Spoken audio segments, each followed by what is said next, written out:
ஒரு ஊர்ல ஒரு ஆள் இருந்தான். தையல் கடை வச்சிருந்தான். அவங்கிட்ட ஒருத்தன் ஒரு சட்டை துணி எடுத்து கொடுத்து தைக்க சொல்லியிருந்தான். வர்ற சனிக்கிழமை வா வந்து வாங்கிட்டு போ அப்படின்னு அவன் சொல்லியிருந்தான். அதே மாதிரி இவன் வந்தான். அவன் தச்சு வச்சிருந்த சட்டையை கொடுத்தான். இவன் வாங்கி அங்கேயே போட்டு பார்த்தான். கை நீளம் ஒண்ணுக்கு ஒண்ணு வித்தியாசமா இருந்தது. வலது கை இடது பக்கத்தை விட நீளம் குறைச்சலா இருந்தது. அவன் முணுமுணுக்க ஆரம்பிச்சுட்டான். என்ன இது இப்படி தைச்சுட்டியேன்னு. இதுக்கு அவன் சொன்னான், ஐயையோ இதுக்காகவா சங்கடப்படுறீங்க, வலது கையை மட்டும் கொஞ்சம் உள்ள இழுத்தாப்புல வச்சுக்கிட்டீங்கன்னா சரியா போகுது. மற்றபடி அந்த சட்டையில உள்ள கலை அம்சத்தை கவனிங்க, எவ்வளவு அற்புதமா தச்சிருக்கேன் பாருங்க. ஒரு சின்ன குறைய இப்படி எல்லாம் பொருட்படுத்த வேண்டியதில்ல. நான் சொன்னது மாதிரி கையை கொஞ்சம் உள்ள இழுத்தது மாதிரி வச்சுக்கிட்டு நடந்து போங்க, ஜோரா இருக்கும் அப்படின்னா. அவனும் யோசிச்சு பார்த்தான். சரியான யோசனையா தான் தோணுச்சு. கொஞ்சம் முயற்சி பண்ணி வலது கையை கொஞ்சம் உள்ள இழுத்து சட்டை சரியா இருக்கிறது மாதிரி பண்ணிட்டான். இப்ப மறுபடியும் ஒரு பிரச்சனை. வலது கையை உள்ள இழுத்த மாதிரி அப்படியே வச்சுக்கிட்டதும் முதுகு பக்கம் கொஞ்சம் துணி தளர்த்தியா தொங்குறது மாதிரி தெரிஞ்சது. என்ன இது முதுகு பக்கம் துணி குவிஞ்சுட்டுதே தொங்குதே அப்படின்னா மறுபடியும், அடடா இதுக்காகவா கவலைப்படுறீங்க, உடம்ப அதுக்கு தகுந்த மாதிரி கொஞ்சம் வளைச்சிக்கிட்டா சரியா போடுது. இதுக்காக அந்த அழகான தையலை பிரிச்சு அதுல உள்ள கலை அம்சத்தை கெடுக்கிறதுக்கு என் மனசு இடம் தரல. எவ்வளவுக்கு தளர்த்தியா இருக்கோ அவ்வளவுக்கு கொஞ்சம் உடம்ப வளைச்சி அப்படி குனிஞ்சது மாதிரி போங்க போதும் அப்படின்னா. அதுவும் நல்ல யோசனையா தான் பட்டுது இவனுக்கு. சரின்னு சொல்லிவிட்டு புறப்பட்டான். தெருவில் இறங்கினான். கைய கொஞ்சம் உள்ள இழுத்தான். உடம்ப கொஞ்சம் முன்னால வளைச்சான். சட்டைக்கு தகுந்த மாதிரி உடம்ப பண்ணிட்டான். மெதுவா நடந்து போறான். இப்போ எதிரில் இன்னொருத்தன் வரான். இவனை பாக்குறான். இவன் போட்டிருக்கிற சட்டையை பாக்குறான். ஆஹா அற்புதம்ங்கிறான். சும்மா சொல்லக்கூடாது, ரொம்ப நல்லா இருக்கு. நிச்சயமா இது இந்த ஊர் மேல தெருவில் இருக்கிற ஒருத்தன் இருக்கானே, அவன் தச்சதா தான் இருக்கணும் அப்படின்னா. இதை கேட்டதும் அவனுக்கு ஆச்சரியம். எப்படி அவ்வளவு கரெக்டா கண்டுபிடிச்சிங்க அப்படின்னு கேட்டிருக்கான். இதுக்கு அந்த வழிபோக்கன்னு சொன்னானா, அவன் ரொம்ப கெட்டிக்காரன். உங்களை மாதிரி உடம்பும் கையும் வளைஞ்சு போன ஒரு ஆசாமிக்கு அவனை தவிர வேற யாராலேயும் இவ்வளவு பொருத்தமான ஒரு சட்டையை தைக்க முடியாது அப்படின்னானா. பாருங்க, அவனுக்காக இவன் அனுசரிக்க போய் இவனோட நிலைமை எப்படி ஆயிடுது பாருங்க. இதே மாதிரிதான் சில சடங்குகளும் சம்பிரதாயங்களும் நம்மளை கோமாளி ஆக்கி விட்டுரும். எதுவா இருந்தாலும் அதுல அறிவுபூர்வமான அணுகுமுறை அவசியம். ஒரு நர்ஸ் அவசரமா ஓடி டாக்டர் கிட்ட சொல்லிச்சான், டாக்டர் ஒரு தப்பு நடந்து போச்சு, 10ஆம் நம்பர் பெட்ல இருக்கிற பேஷண்ட்டுக்கு காலில் ஆபரேஷன் பண்றதுக்கு பதிலாக கையில ஆபரேஷன் பண்ணி விட்டீங்க. கை ஆபரேஷன் பண்ணிக்க வேண்டிய ஆள் 7ஆம் நம்பர் பெட்ல இருக்கார் அப்படின்னு தான். அதுக்கு ஒரு பதட்டப்படாம சொன்னாராம், பரவாயில்ல இவரை தூக்கி 7ஆம் நம்பர் பெட்ல போட்டுரு அப்படின்னு. ஒரு ஊர்ல ஒரு ஆள் இருந்தான். அவன் ஒரு நாள் கோயிலுக்கு போனான். கடவுள்கிட்ட வேண்டிக்கிட்டான், எனக்கு ஒரு 1,00,000 ரூபாய் நீ கொடுத்தா நான் உன் சன்னதியில ஒரு தேங்காய் உடைக்கிறேன் அப்படின்னு வேண்டிக்கிட்டான். கடவுள் பார்த்தார். உடனே அவன் கண் முன்னாடி தோன்றினார். இந்தா நீ கேட்ட 1,00,000 ரூபாய் அப்படின்னு சொல்லி அவன் கையில பணத்தை கொடுத்துட்டு மறைஞ்சிட்டார். இவனால நம்பவே முடியல. இவ்வளவு சுலபமா கிடைக்கும்னு தெரிஞ்சிருந்தா அனாவசியமா ஒரு தேங்காய் உடைக்கிறேன்னு வேண்டி இருக்க வேண்டியது இல்லையே அப்படின்னு நினைச்சான். இருந்தாலும் வேண்டுதலை நிறைவேற்ற வேண்டியது கடமை. அதுக்காக என்ன பண்ணா, பக்கத்துல ஒரு கடைக்கு போனான். ஒரு தேங்காயை கையில் எடுத்தான். இது என்ன விலைன்னு கேட்டான். 5 ரூபான்னார் கடையில் இருந்தவர். அதிகமா இருக்குதே விலைன்னா. அப்படின்னா ஒண்ணு செய்யுங்க, அடுத்த ஊருக்கு போங்க, அங்க தென்னந்தோப்பு அதிகம், அதனால அங்க இதை விட குறைஞ்ச விலைக்கு கிடைக்கும் அப்படின்னார். சரின்னு அடுத்த ஊருக்கு கிளம்புனான். அங்க போய் விசாரிச்சான். ஒரு தேங்காய் 3 ரூபாய் விலைன்னாங்க. இதுவும் அதிகமா தெரியுதுன்னா. அப்படின்னா ஒண்ணு செய்ய, அதோ அந்த ஆத்து ஓரமா ஒரு தென்னை மரம் இருக்கு பார், அதுல நீயே ஏறி பறிச்சுக்கோ, ஒரு தேங்காய்க்கு 1 ரூபா கொடுத்தா போதும் அப்படின்னார் அந்த தோப்புக்கு சொந்தக்காரரு. இவனுக்கு மரம் ஏற தெரியாது. இருந்தாலும் ஆசை யார விட்டுது, விலை சல்லிசா இருக்குதே. ஆத்து ஓரம் போனா தட்டு தடுமாறி அந்த மரத்துல ஏறினா. அந்த தென்னை மரம் வளைஞ்சி ஆத்து பக்கம் போய் அப்புறம் நிமிர்ந்து இருந்தது. அதாவது மரத்தின் உச்சி சரியா ஆத்துக்கு நடுவில் இருந்தது. ஆத்துல வெள்ளம் கரபுரண்டு ஓடிட்டு இருக்கு. இவன் கடவுள் கொடுத்த 1,00,000 ரூபாயை மடியில வச்சு இறுக்கி கட்டிக்கிட்டான். உச்சிக்கு போய் காய் பறிக்கிற சமயத்துல காத்து மழையும் பலமா கலந்து அடிக்க ஆரம்பிச்சுட்டுது. கால் வழிக்கு விட்டுட்டுது. இவன் சடார்னு ஒரு தென்னை மட்டையை பிடிச்சிக்கிட்டு தொங்க ஆரம்பிச்சிட்டான். கீழே பயங்கரமான வெள்ளம். மடியில 1,00,000 ரூபாய் பணம். என்ன செய்யறதுன்னு தவிக்கிறான். இந்த சமயம் கரையில ஒரு யானை பாகன் யானையை குளிப்பாட்டிக்கிட்டு இருக்கிறான். அது அவன் கண்ணில் பட்டது. ஐயா ஒரு உதவின்னு கத்துனான். அவன் என்ன செய்யணும்னு கேட்டான்.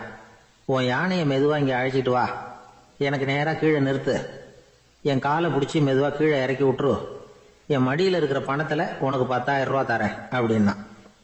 அவன் பார்த்தான், காலை கையை பிடிச்சா கூட எவனும் இந்த காலத்தில் 10 ரூபாய்க்கு மேலே தரமாட்டேங்கிறான், இவன் காலை பிடிச்சா 10,000 தர்றேங்கிறான் அப்படின்னு யோசனை பண்ணான். உடனே யானையை கொண்டுட்டு போனான். அவனுக்கு நேராக கீழே நிறுத்தினான். அவன் காலை பிடிச்சான். அவ்வளவுதான். அந்த நேரம் பார்த்து யானை மெதுவாக நடந்து அப்பால போட்டுது. இப்போ யானை பாகன் அவன் காலை கெட்டியா பிடிச்சிக்கிட்டு தூங்குறான். பரிதாபமா மேலே பார்க்கறான். அவன் மட்டையை பிடிச்சிட்டு தூங்குறான். இப்போ யானை பாகன் சொல்றான், தம்பி மட்டையை விட்டுறாத, கெட்டியா பிடிச்சிக்கோ, நான் உனக்கு 10,000 ரூபா தரேன், இதோ மடியில் தான் வச்சிருக்கேன்னா. மேலே தொங்குறவனுக்கு இந்த நிலைமையிலேயும் ஒரு சந்தோஷம், மேற்கொண்டு ஒரு 10,000 ரூபா நமக்கு கிடைக்கும் போல இருக்கே அப்படின்னு. இந்த சமயத்தில் ஒருத்தன் ஒட்டகத்தை ஓட்டிட்டு வந்தான் அந்த பக்கமா குளிப்பாட்டுறதுக்கு. யானை பாகம் பார்த்துட்டான். ஐயா ஒட்டகக்காரரே, அதை இங்கே கொண்டுட்டு வா, எங்க காலை பிடிச்சி பத்திரமா இறக்கி விடு, நாங்க பணம் கொடுக்குறோம்னா. அவனும் பணத்துக்கு ஆசைப்பட்டு வந்தான். அவன் காலை பிடிக்கிற சமயம் ஒட்டகமும் நழுவி போட்டுது. இப்போ 3 பேருமே வரிசையா தொங்குறாங்க. ஒட்டகக்காரன் கத்துறான், தம்பி மட்டையை விட்டுறாத, கெட்டியா பிடிச்சிக்கோ, நான் என் மடியில் இருக்கிற 5,000 உனக்கு தந்துடுறேன்னா. மேலே தொங்குறவனுக்கு இன்னமும் சந்தோஷம், இவனும் பணம் தர்றேங்கிறான் அப்படின்னா இன்னைக்கு நமக்கு மொத்த பண வரவு எவ்வளவு அப்படின்னு ஒவ்வொன்றா கூட்டி பார்க்க ஆரம்பிச்சான். மனக்கணக்கு சரியா வரல, அதனால அப்படியே விரல விட்டு எண்ண ஆரம்பிச்சான். அவ்வளவுதான், மட்டையை விட்டுட்டு கை நழுவி வந்துட்டுது. 3 பேரும் பொத்துன்னு ஆத்துல விழுந்தாங்க. படாத பாடுபட்டு தட்டு தடுமாறி கரைக்கு வந்து சேர்ந்தாங்க. 3 பேர் மடியில் இருந்த பணமும் ஆத்தோட போட்டுது. பேராசை பெருநஷ்டம் அப்படின்னு ஒரு பழமொழி இருக்குல்ல, அதை விளக்கறதுக்காக சொல்லப்பட்ட கதை இது. இந்த காலத்துல ஒருத்தர் ஒரு நீச்சல் குளத்துல நீச்சல் அடிச்சுக்கிட்டு இருக்கிறார். காவலுக்கு இருந்தவர் அதை கவனிச்சுட்டார். கரையிலிருந்து சத்தம் போட்டாராம், இதோ பாருங்க, இங்க ராத்திரி 8 மணிக்கு மேல நீச்சல் அடிக்கிறது சட்டப்படி குற்றம், அதுக்கு அனுமதி கிடையாது, தெரியாதா உங்களுக்கு அப்படின்னாராம். இதுக்கு அவரு, ஐயோ நான் நீச்சல் அடிக்க வந்தவன் இல்லைங்க, சும்மா சுத்தி பார்க்க வந்தவன், தடுமாறி குளத்துல விழுந்துட்டேன், நீச்சல் தெரியாது, அதனால தத்தளிச்சுக்கிட்டு இருக்கிறேன் அப்படின்னு கத்துனாராம். கரையில இருந்தவர் பார்த்தார். ஓ அப்படின்னா சரி, அதுக்கு ஒன்றும் தடை இல்லை அப்படின்னு சொல்லிவிட்டு அவர் பாட்டு நடந்து போயிட்டாராம். ஒரு காட்டுல ஒரு நரி இருந்தது. ஒரு நாள் காலை நேரம் அது தன்னுடைய இருப்பிடத்திலிருந்து வெளியில வந்தது. கொஞ்சம் தூரம் நடந்து வந்தது. அப்பதான் அது தன்னோட நிழலை கவனிச்சு பார்த்தது. பார்த்தா அது ரொம்ப நீளமா பெருசா இருக்குது. காலை நேரத்துல நிழல் அப்படித்தானே இருக்கும். ஆனா அந்த நரிக்கு அந்த விஷயம் தெரியல. தன்னுடைய நீண்ட பெரிய நிழலை பார்த்து ஆச்சரியப்பட்டது. ஆஹா, நாம இவ்வளவு பெருசாவா இருக்கிறோம் அப்படின்னா என்னுடைய காலை சாப்பாட்டுக்கு ஒரு யானை இல்லைன்னா ஒரு ஒட்டகம் கிடைச்சாதான் சரியா இருக்கும் போல இருக்கு அப்படின்னு முடிவு பண்ணிக்கிட்டது. உடனே ஒரு யானை அல்லது ஒட்டகத்தை தேடி அலைஞ்சது, எங்க கிடைக்கும்னு. கிடைக்கவே இல்லை. மத்தியானம் 12 மணி ஆயிட்டுது. பசியோட அலையுது. இப்ப தன்னோட நிழலை பார்த்தது. அது மத்தியான நிழல் எப்படி இருக்கும், அது ரொம்பவும் குறுகி போய் தெரிஞ்சது. உடனே அந்த நரி என்ன நினைச்சுக்கிட்டு தான் தெரியுமா, காலை ஆகாரம் சாப்பிடாததுனால நம்ம உடம்பு இப்படி அழிச்சு போட்டுதே அப்படின்னு நினைச்சுக்கிட்டு தான். கொஞ்ச நேரம் கழிச்சு மறுபடியும் தன்னுடைய நிழலை பார்க்குது. அது இன்னமும் குறுகி போய் காலடியிலேயே வந்துட்டுது. அதுக்கு பயமா போயிடுது. ஐயோ, இன்னும் கொஞ்ச நேரத்துல நாம இறந்துருவோம் போல இருக்க, இப்ப என்ன செய்யறது? இந்த சமயத்துல ஒரு எறும்பு கிடைச்சா கூட போதும், அதை நம்ம காலை ஆகாரமா நினைச்சு சாப்பிட்டுள்ளாமே அப்படின்னு நினைச்சுதான். நம்முடைய நிழல் கூட நம்மள மாதிரியே தான் அடிக்கடி மாறிக்கிட்டே தான் இருக்குது. அது எப்பவும் ஒரே மாதிரி இருக்கிறது இல்ல. மனிதனுக்கு ஏற்படுகிற தன்முனைப்பு இருக்கு பாருங்க, ஈகோ, அது கூட ஒரு நிழல் மாதிரி தானா. அப்படி நினைக்க ஆரம்பிச்சுட்டா அதனால ஏதும் பிரச்சனை வராதான். தன்முனைப்பை நிழல் போலவே ஏற்றுக்கொள்ளுங்கள் அப்படிங்கிறது பெரியவங்க கருத்து. ஒரு காரியத்தை வெற்றிகரமா நல்ல விதமா செஞ்சு முடிக்கிறோம்னு வச்சுக்கோங்க, அந்த சமயத்துல ஒரு வித நுட்பமான தற்பெருமை நமக்குள்ள உண்டாகுது. இது இயற்கையானது, அதனால இது மேல பற்று வைக்கப்படாது. அப்படி வைக்க ஆரம்பிச்சுட்டா அந்த தற்பெருமை ஒரு நிரந்தர விருந்தாளியா நம்ம கிட்ட தங்கிக்கும். நம்ம நிழல் எப்படின்னு பாருங்க, நாம நடக்கும் பொழுது நம்ம பின்னாடியே வரும். தன்முனைப்பையும் அப்படியே நினைச்சுக்குங்க. நிழல் யாருக்கும் எந்த பிரச்சனையையும் உண்டாக்குறது இல்லை. ஆனா அந்த நிழலை கண்டே நாம பயப்பட ஆரம்பிச்சுட்டா நாம எதுலையும் வெற்றி காண முடியாது. நிழலோட சண்டை போடக்கூடாது. அது மாதிரி தன்முனைப்போடவும் நாம சண்டை போட வேண்டியதில்லை. இல்லாத ஒன்றோடு சண்டை போடுறது எப்படின்னா, அது இருட்டோட சண்டை போடுறது மாதிரி. நாம நிழல் கிடையாது. நம்ம கிட்ட இருக்கிற தன்முனைப்பு ஒரு நிழல். நம்ம நிழலையும் நமக்கு சமமா பாக்குறோம் பாருங்க, அங்கதான் சிக்கலே ஆரம்பம். இப்போ நாம நடந்து போய்கிட்டு இருக்கிறோம். நம்ம நிழல் தரையில விழுது. யாரோ ஒருத்தர் நம்ம நிழல் மேல காலை வச்சு நடந்து போறார். உடனே அவர்கிட்ட சண்டைக்கா போறோம், ஏண்டா என் நிழலை மிதிச்ச அப்படின்னு. நமக்கு தெரியும் அது நிழல் தாங்கிறது. அவர் உங்க மேல நடக்கல, உங்களுடைய நிழல் மேலதான் நடக்கிறார். அது மாதிரி உங்க தன்முனைப்பின் மேல யாராவது நடந்தா உங்களை அவமானப்படுத்துறதா நினைக்கிறீங்க. காரணம், நாமளும் நம்ம தன்முனைப்பும் ஒண்ணுங்கிற நினைப்பு தான் காரணம். மற்றபடி வேற ஒண்ணும் கிடையாது. நம்ம நிழல் மேல நடக்கிறவர் நம்மளை காயப்படுத்துறது இல்லை. தன்முனைப்பை வேண்டாத ஒன்னாவும் பார்க்க வேண்டியதில்லை. அது இயற்கை. நிழலை உங்க முன்னாடி வைக்க வேணாம், அது உங்க பின்னாடியே இருக்கட்டும். நிழலின் நிழலாகி விடாதீர்கள், நீங்கள் நீங்களாகவே இருங்கள். இதுதான் சான்றோர் சிந்தனை. ஒரு பேருந்துல ஒரே நெரிசல். ஒருத்தர் பக்கத்துல நின்றுகிட்டு இருந்தவர்கிட்ட ரொம்ப பணிவா விசாரிச்சார், ஏன் சார் நீங்க ஏதாவது பெரிய உத்தியோகத்துல இருக்கிறீங்களா அப்படின்னார். அப்படிலாம் ஒண்ணும் இல்லைங்கன்னார் அவரு. அப்படின்னா வேற ஏதாவது அரசியல்ல பெரிய பதவியில் இருக்கிறீங்களா அப்படின்னு கேட்டார். அதுவும் இல்லைங்கன்னார். சரி, பணமாவது அதிகமா வச்சிருக்கீங்களா அப்படின்னு கேட்டார். அப்படிலாம் ஒன்றும் கிடையாது சார்னார் அவரு. அப்புறம் எதுக்குடா என் காலை மிதிச்சுக்கிட்டு இருக்கிற, எடுறா காலை அப்படின்னாராம் இவர். ஒரு சன்னியாசி, அவரு ஒரு நாள் ஒரு கனவு கண்டாராம்.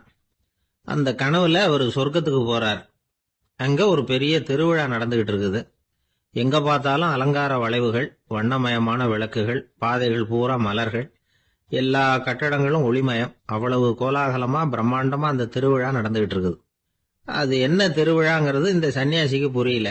அங்க எதிரில் வந்துகிட்டு இருந்த ஒருத்தரை நிறுத்தி, என்ன விசேஷம் இங்க அப்படின்னு விசாரிச்சாராம். உனக்கு தெரியாத விஷயம், இன்னைக்கு இறைவனுக்கு பிறந்த நாள், அதைத்தான் எல்லாரும் சேர்ந்து கொண்டாடுறோம். இதுக்காக பிரம்மாண்டமான ஊர்வலம் ஒண்ணு வரப்போகுது. இறைவனே அந்த ஊர்வலத்துல கலந்துகிறார் அப்படின்னார் அவரு. உடனே அந்த சன்னியாசி ஒரு மரத்து நிழல்ல ஒதுங்கி நின்றுகிட்டார். ஊர்வலம் வந்துகிட்டு இருக்குது. முதல்ல ஒரு குதிரை வந்துகிட்டு இருக்கு. அது மேல ஒருத்தர் உட்காந்துருக்கிறார். அவருக்கு பின்னாடி நிறைய பேர் கூட்டமா வந்துகிட்டு இருக்கிறாங்க. இவ்வளவு கூட்டம் இவர் பின்னாடி வருது, யார் இவரு அப்படின்னு கேட்டார். ஒரு மதத்தின் பெயரை சொல்லி, இவர் அந்த மதத்தின் தலைவர், அவரை பின்பற்றுகிற மக்கள் கூட்டம் பின்னாடி வந்துகிட்டு இருக்குது அப்படின்னு விவரம் சொல்லி இருக்கிறாங்க. இவங்களுக்கு அடுத்தபடியா இன்னொரு குதிரையில ஒருத்தர் வந்துகிட்டு இருக்கிறார். அவருக்கு பின்னாடி ஏகப்பட்ட கூட்டம். இவர் யாருங்க அப்படின்னு கேட்டிருக்காரு சன்னியாசி. அங்க இருக்கிறவங்க விவரம் சொல்லி இருக்கிறாங்க. இன்னொரு மதத்தின் பெயரை சொல்லி, இவர் அந்த மதத்தினுடைய தலைவர், அவர் வழியை பின்பற்றுகிறவர்கள் அவர் பின்னாடி கூட்டமா வந்துகிட்டு இருக்கிறாங்க அப்படின்னு இருக்காங்க. இப்படி ஒவ்வொருத்தரா குதிரை மேல வந்துகிட்டே இருக்கிறாங்க. அவங்கள பின்பற்றியும் ஒவ்வொரு கூட்டம் வந்துகிட்டே இருக்குது. அந்த பெரிய ஊர்வலம் அது பாட்டுக்கு போயிட்டு இருக்குது. கடைசியா அது முடிஞ்சது ரொம்ப நேரம் கழிச்சு. அதுக்கப்புறம் கொஞ்ச நேரம் கழிச்சு ஒரு வயசான ஆள் குதிரை மேல வந்துகிட்டு இருக்கிறார். ஆனா அவருக்கு பின்னாடி யாருமே இல்லை. அவர் பரிதாபமா தனியா வந்துகிட்டு இருக்கிறார். அவர் அந்த ஊர்வலத்தை சேர்ந்தவரா இல்லையாங்கிறதே தெரியல. இவர் யாரு, இவர் ஏன் இப்படி தனியா வந்துகிட்டு இருக்கிறார் அப்படின்னு கேட்டிருக்காரு அந்த சன்னியாசி. என்னது இப்படி கேக்குறீங்க, இவர் தான் கடவுள், இவருக்காக தான் இன்னைக்கு இந்த ஊர்வலமே நடக்குது, இவருக்கு தான் இன்னைக்கு பிறந்த நாள், முன்னாடி போற ஊர்வலம் பூரா இவருடைய பிறந்த நாளை கொண்டாடுறதுக்காகத்தான் அப்படின்னு இருக்காங்க. இதை கேட்டதும் அந்த சன்னியாசிக்கு திடுக்குன்னு தூக்கி போட்டிருக்கு. இது வரைக்கும் கனவு கண்டுகிட்டு இருந்தவர் முடிச்சுக்கிட்டார். அதுக்கப்புறம் தான் யோசிச்சு பார்த்திருக்கார். உண்மைதான், மக்கள் எல்லாரும் பக்தி மார்க்கத்துல போறதா நினைச்சுக்கிட்டு பாதை மாறி போயிட்டு இருக்கிறாங்க. கடவுளை பின்பற்றுவதாக நினைக்கிறாங்க பக்தர்கள். ஆனா கடவுளுக்கு பின்னாடி யாருமே இல்லை. இன்னமும் இயல்பா இதை பத்தி யோசிச்சு பார்த்தா, உண்மைக்கு பின்னாடி தான் நான் போய்கிட்டு இருக்கேன் அப்படின்னு நிறைய பேர் சொல்றாங்க. ஆனா அந்த உண்மை அனாதையா போய்கிட்டு இருக்குது. அப்படி ஆயிட்டுது உலகம். இந்த காலத்திலயும் ஒரு ஊர்வலம், ஒரு பெரிய மனுஷருக்கு பிறந்த நாள் விழா. அவரு குதிரை மேல ஏறி முன்னாடி போயிட்டு இருக்கிறார். அவருக்கு பின்னாடி ஒரு 100 பேர் தொண்டர்கள். அவங்க பாட்டுக்கு போறாங்க. எல்லாம் பணம் கொடுத்து ஏற்பாடு பண்ணவங்க. எல்லாம் பணம் வாங்கிட்டு பின்னாடி போயிட்டு இருக்கிறாங்க. கொஞ்ச தூரம் நடந்ததும் கால் வலிக்க ஆரம்பிச்சுட்டுது. ஒவ்வொருத்தரும் அப்படியே ஒதுங்க ஆரம்பிச்சுட்டாங்க. அதான் முன்னாடியே பணம் கிடைச்சிட்டுதே, இனிமே ஒதுங்கின என்னன்னு ஒதுங்கிட்டாங்க. ஒரு கட்டத்துல குதிரையில போறவர் தற்செயலா திரும்பி பாக்குறாரு, பின்னாடி யாருமே இல்ல. எல்லாரும் ஓடி போயிட்டாங்க. ஒரே ஒரு ஆள் மட்டும் ரொம்ப விசுவாசமா பின்னாடி நடந்து வந்துகிட்டு இருந்தான். ஏன்பா நீ மட்டும் வந்துகிட்டு இருக்கிறிய, நீ வீட்டுக்கு போகலையான்னு கேட்டிருக்காரு அவரு. நீங்க அந்த குதிரையையும் அதுக்குள்ள வாடகை பணத்தையும் கொடுத்துட்டீங்கன்னா நானும் போயிடுவேன் அப்படின்னு நானா இந்த ஆள். ஒருத்தன் வேகமா ஓடி வந்தான். ஏப்பா அப்படி தலை தெறிக்க ஓடி வர்றேன்னு கேட்டேன். பின்னாடி துரத்திக்கிட்டு வருது சார் அப்படின்னா. ஏதாவது நாய் துரத்திக்கிட்டு வருது போல இருக்கு அப்படின்னு நினைச்சு அவனுக்கு பின்னாடி பாக்குறேன். கண்ணுக்கு எட்டின தூரம் வரைக்கும் எதுவுமே தெரியல. ஏன்பா எதுவும் உன்னை துரத்துறது மாதிரி தெரியலையே என்ன? நல்லா பாருங்க சார் அப்படின்னா. பார்த்துட்டு தான் சொல்றேன் என்ன. இதோ பாருங்க சார், இதுதான் என்ன துரத்துது அப்படின்னு அவன் காட்டுறான். அவன் சுட்டி காட்டின இடத்துல பார்த்தா அங்க அவனுடைய நிழல் தான் தெரியுது. என்னப்பா சொல்ற அப்படின்னு சொல்லி அவனை சந்தேகமா பார்த்தேன். அதுக்கப்புறம் தான் அவன் விவரமா பேசினான். சார், எனக்கு என் நிழலை கண்டா பிடிக்கிறது இல்ல. எப்ப பார்த்தாலும் இது என்னையே பின்தொடர்ந்து வந்துகிட்டு இருக்குது. இதை என்னால சகிக்கவே முடியல. இதை என்கிட்ட இருந்து பிரிக்கிறதுக்கு எவ்வளவோ முயற்சிகள்லாம் பண்ணி பார்த்துட்டேன், முடியலன்னா. அப்படி என்னென்ன முயற்சிகள் பண்ணினேன் அப்படின்னு கேட்டேன். அவன் என்னென்ன செஞ்சாங்கிறத விவரமா சொன்னான். அவன் என்ன பண்ணிருக்கிறான், ஒரு பெரிய குழியை தோண்டி அதுல தன்னுடைய நிழலை புதைச்சிருவோம் அப்படின்னு முடிவு பண்ணிட்டு மண்வெட்டி எடுத்துக்கிட்டு தோட்டத்து பக்கம் போயிருக்கான். ஆழமா ஒரு குழியை தோண்டி இருக்கான். குனிஞ்சு பாக்குறான். அந்த குழிக்குள்ள தன்னுடைய நிழல் தெரியுது. ஆஹா, இதுதான் சமயம், நிழல் இப்ப குழிக்குள்ள இருக்கு, மண்ணை போட்டு மூடி போடலாம் அப்படின்னு நினைச்சுக்கிட்டு கொஞ்சம் மண்ணை அள்ளி போட்டான். பார்த்தா இப்ப அந்த நிழல் அந்த மண்ணுக்கு மேல வந்து நிக்குது. இது ஏதுடா வம்பா போச்சு அப்படின்னு அவசரமா மண்ணை வாரி போட்டு மூடி பாக்குறான். குழி பூராவும் மூடி விட்டு பாக்குறான். மறுபடியும் நிழல் மேல வந்து உட்காந்துட்டு இருக்குது. சரி, இத குழியில புதைக்க முடியாது அப்படின்னு முடிவு பண்ணிட்டு இதை இங்கேயே இப்படியே விட்டுட்டு ஒரே ஓட்டமா ஓடி போடுவோம் அப்படின்னு நினைச்சு எடுத்தான் ஓட்டம். அது காலை நேரம். இவன் மேற்க நோக்கி ஓடிட்டு இருக்கிறான். ஓடி ஓடி பாக்குறான், நிழல் இவனை விட வேகமா இவனுக்கு முன்னாடி ஓடிட்டு இருக்கு. சரி, திரும்பி ஓடி பார்ப்போம் அப்படின்னு நினைச்சுக்கிட்டு அப்படியே சடார்னு திரும்பி ஓட ஆரம்பிச்சான். பார்த்தான், அப்பாடா நிழலை காணல. கொஞ்ச தூரம் ஓடி ஒரு இடத்துல நின்னு அப்படியே சாவகாசமா திரும்பி பாக்குறான். பின்னாடி நின்றுட்டு இருக்குது நிழல். இப்படி ஓடி வந்துதான் இங்க நம்ம முன்னாடி நின்று தன்னுடைய அவஸ்தையை சொல்லிட்டு இருக்கிறான். இந்த நிழலை துரத்துறது அல்லது வெட்டி விடுறது, இதுக்கு ஏதாவது வழி இருக்கா சொல்லுங்க சார் அப்படிங்கிறான். நமக்கு ஒன்றும் புரியல. அந்த நேரம் பார்த்து ஒரு பெரியவர் வந்தார். அவர்கிட்ட யோசனை கேட்டோம், என்ன செய்யலாம்னு. அவர் சொன்னார், இந்த பாருப்பா, நீ அங்கேயும் எங்கேயும் ஓடாத, அப்படியே கீழே படுத்துக்கொண்டார். அது நல்ல உச்சி வேலை. அவன் அப்படியே கீழே படுத்துக்கிட்டான். இப்ப அப்படி இப்படின்னு திரும்பி பார்க்கறான், நிழலை காணல. அவன் இப்பதான் நிம்மதியா இருந்தான். இப்ப அந்த பெரியவர் சொன்னார், எல்லா மனிதர்களுமே இப்படிதான் ஓடிட்டு இருக்கிறாங்க.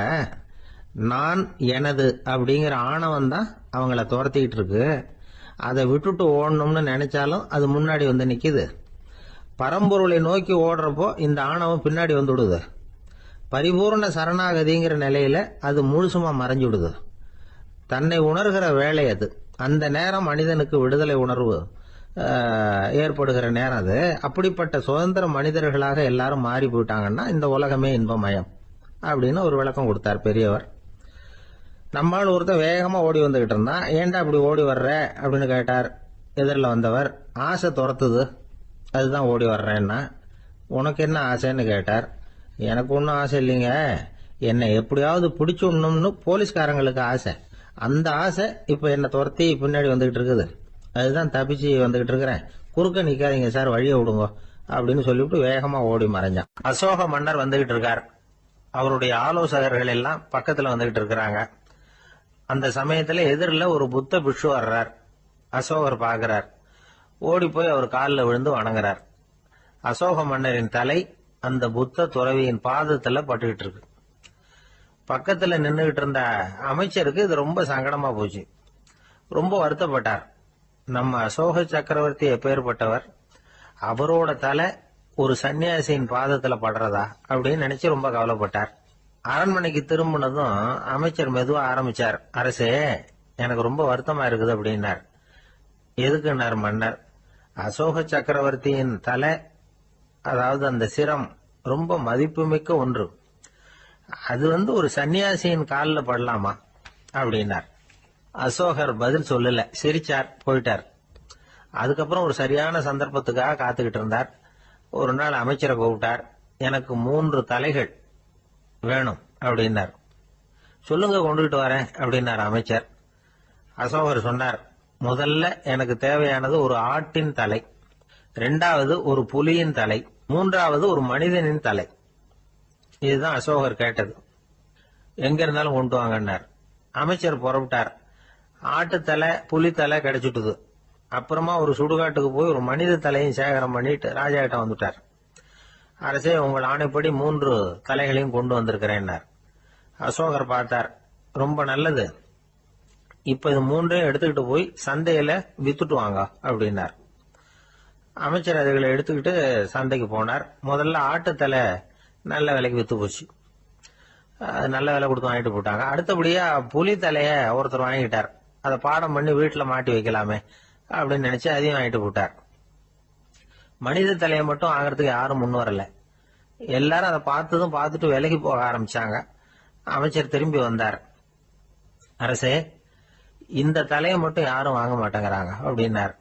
சரி, பரவாயில்ல, இதை இலவசமாவே இனாமாவே யாருக்கிட்டையாவது கொடுத்துட்டு வந்துருங்க அப்படின்னார். அமைச்சர் மறுபடியும் சந்தைக்கு போனார். இதை இலவசமா தரேன், இதை வாங்கிக்கோங்க அப்படின்னார். அப்பவும் அதை யாரும் வாங்கிக்கிறதுக்கு தயாரா இல்லை. மறுபடியும் திரும்பி வந்து மன்னர்கிட்ட விவரத்தை சொன்னார். இப்போ மன்னர் சொல்றார், அமைச்சரே, உயிர் இருக்கிற வரைக்கும் தான் இந்த தலைக்கு மதிப்பு. ஜீவன் போனதுக்கு அப்புறம் அதோட மதிப்பும் போயிடுது. அதனால மதிப்பு இருக்கும் பொழுதே பெரியவர்கள் பாதம் பணிந்து அந்த புனிதத்தை பெற்றுக்கொள்ளணும் அப்படின்னார். பணிவுங்கிறது வேற, அடிமைத்தனம்ங்கிறது வேற. பெரியவர்களை பணிவது நமக்கு பெருமை தரக்கூடிய விஷயம். இதை மனசுல வச்சுக்கிட்டு எப்போ காலில் விழணும், எப்போ காலில் விழக்கூடாது அப்படிங்கறத முடிவு பண்ணிக்கணும். ஒரு சாதாரண ஆள் நடந்து வந்துகிட்டு இருந்தார். எதிரில் வந்த ஒரு பெரிய மனுஷன் ஓடி போய் அவர் காலில் விழுந்து தன்னுடைய தலையை அவர் பாதத்துல கொண்டு போய் வச்சார். கொஞ்ச நேரம் கழிச்சு எழுந்திரிச்சு வந்துட்டார். வந்த பிறகு இவரை கேட்டேன், ஏன் திடீர்னு ஓடி போய் அந்த ஆளு காலில் விழுந்தீங்க அப்படின்னு. அவர் போட்டிருக்கிறது என்னோட காணாம போன செருப்பான்னு கண்டுபிடிக்கிறதுக்காக அப்படி விழுந்தேன் அப்படின்னு. ஒரு ஊர்ல ஒருத்தர் இருந்தார். ரொம்ப நல்லவர். யாருக்காவது ஏதாவது கொடுத்துக்கிட்டே இருப்பார். கொடையாளி. தினமும் யாராவது ஒருத்தருக்கு ஏதாவது கொடுக்கலன்னா அவருக்கு தூக்கம் வராது. அப்படி ஒரு பழக்கம். அது மட்டும் இல்ல, அவர் கொடுக்கறது அடுத்தவங்களுக்கு தெரியாது. அவ்வளவு ரகசியமா அதை கொடுப்பார். வலது கை கொடுக்கறது இடது கைக்கு தெரியக்கூடாதுன்னு சொல்லுவாங்கல்ல, அது மாதிரி அவர். ஒரு நாள் ராத்திரி அவர் ஏற்கனவே தயாரா கட்டி வச்சிருந்த பணம் முடிச்ச கையில எடுத்துக்கிட்டு வீட்டை விட்டு வெளியில வந்தார். தெருவில் இறங்கி நடந்தார். இன்னைக்கு யாருக்கு தர்மம் செய்யறது அப்படின்னு யோசனை பண்ணிட்டு இருட்டில் நடந்து வந்துகிட்டு இருக்கிறார். யாரோ ஒருத்தர் எதிரில் வர்றது மாதிரி தெரிஞ்சுது. உடனே அவர் கிட்ட போனார். தன்கிட்ட இருந்த பணம் முடிச்சு அவசரமா அவர் கையில திணிச்சுட்டு திரும்பி வந்துட்டார். அப்பாடா, ஒரு வழியா யாருக்கும் தெரியாம இன்னைக்கு தர்மம் பண்ணியாச்சு அப்படிங்கிற மகிழ்ச்சி, மன நிறைவு அவர் முகத்துல. நிம்மதியா தூங்கினார். அப்புறம் எழுந்திரிச்சார். மறுநாள் காலையில ஊரு பூரா ஒரே பேச்சு. என்ன பேச்சுன்னா, நேற்று ராத்திரி ஒரு திருடன் கையில யாரோ பணத்தை கொடுத்துட்டு போயிருக்கிறாங்க அப்படின்னு எல்லாரும் பேசிக்கிட்டு இருக்கிறாங்க. இதை கேள்விப்பட்டதும் அந்த பெரியவருக்கு ரொம்ப வருத்தமா போச்சு. அடடா, போயும் ஒரு திருடனுக்காக உதவி பண்ணிருக்கிறோம், பிரயோஜனம் இல்லாம போட்டுதே அப்படின்னு நினைச்சார். சரி, இன்னைக்கும் யாருக்காவது உதவி பண்ணணும் அப்படின்னு முடிவு பண்ணினார். ராத்திரி நேரம் வந்தது. இவர் வழக்கம் போல தெருவில் இறங்கி நடந்தார். கையில பணம் முடிச்சு. எதிரில் ஒரு பெண் உருவம் மங்கலா தெரிஞ்சது. இவர் உடனே அந்த பெண் கிட்ட பணத்தை கொடுத்துட்டு திருப்தியா திரும்பி வந்துட்டார். மறுநாள் காலையில ஊர் பூரா என்ன பேசிக்கிட்டாங்க தெரியுமா? நேற்று ராத்திரி நெறி தவறி நடக்கிற ஒரு பெண்ணின் கையில யாரோ பணத்தை வச்சுட்டு போயிருக்கிறாங்க அப்படின்னு எல்லாரும் பேசிக்கிறாங்க. அடடா, இன்னைக்கும் தவறுதலா நடந்து போச்சு அப்படின்னு ஒரு வருத்தப்பட்டார். இருக்கட்டும், இன்னைக்கும் ஏதாவது தர்மம் பண்ணுவோம் அப்படின்னு நினைச்சுக்கிட்டாரு. 3வது நாள் ராத்திரியும் புறப்பட்டார். இப்பவும் எதிரில் ஒருத்தர் வந்தார். இவர் பணத்தை கொடுத்தார், திரும்பி வந்துட்டார். மறுநாள் மக்கள் என்ன பேசிக்கிட்டாங்கன்னா, நேற்று ராத்திரி ஒரு செல்வந்தர் கையில யாரோ பணத்தை கொடுத்துட்டு போயிருக்கிறாங்க அப்படின்னு பேசிக்கிட்டாங்களாம். அவருக்கு ரொம்ப வருத்தமா போட்டுது. என்ன இது, தினம் இப்படி ஆகிட்டு இருக்குதே அப்படின்னு நினைச்சுக்கிட்டே படுத்து தூங்கினார். அன்னைக்கு ராத்திரி ஒரு கனவு. அந்த கனவுல இறைவன் சொன்னாராம், இத பாருப்பா, நீ கொடுத்த தர்மம் வீணா போயிடல. உன்கிட்ட பணம் வாங்கின அந்த திருடன் திருந்திட்டான், அந்த பொண்ணும் திருந்திட்டா, அந்த செல்வந்தனும் கொடையாளி ஆயிட்டான், எல்லாருக்கும் உதவி பண்ண ஆரம்பிச்சுட்டான் அப்படின்னு சொன்னாராம். இந்த கதையை சொன்னவர் யாருன்னா நபிகள் நாயகம். இதுல உள்ள கருத்து என்னன்னா, நல்ல மனசோட தர்மம் பண்ணுனா அது வீணா போறதில்லை.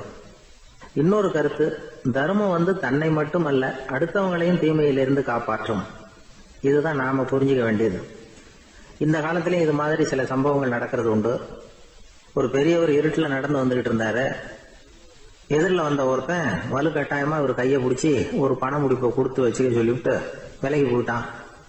பெரியவருக்கு ஆச்சரியம், இந்த காலத்திலயும் இப்படி வலது கை கொடுக்கறது இடது கைக்கு தெரியக்கூடாதுன்னு நினைக்கிற கொடையாளிகள் உண்டு போல இருக்கு அப்படின்னு யோசனை பண்ணிக்கிட்டே நடந்தார். கொஞ்ச தூரம் போயிருப்பாரு. அதுக்குள்ள அதே ஆள் திரும்பி வந்தான். கொடுத்த பண முடிப்பை திருப்பி கொடுங்க அப்படின்னு கேட்டு வாங்கிட்டான். இவருக்கு ஒன்றும் புரியல. ஏன் இப்படி பண்றேன்னார்.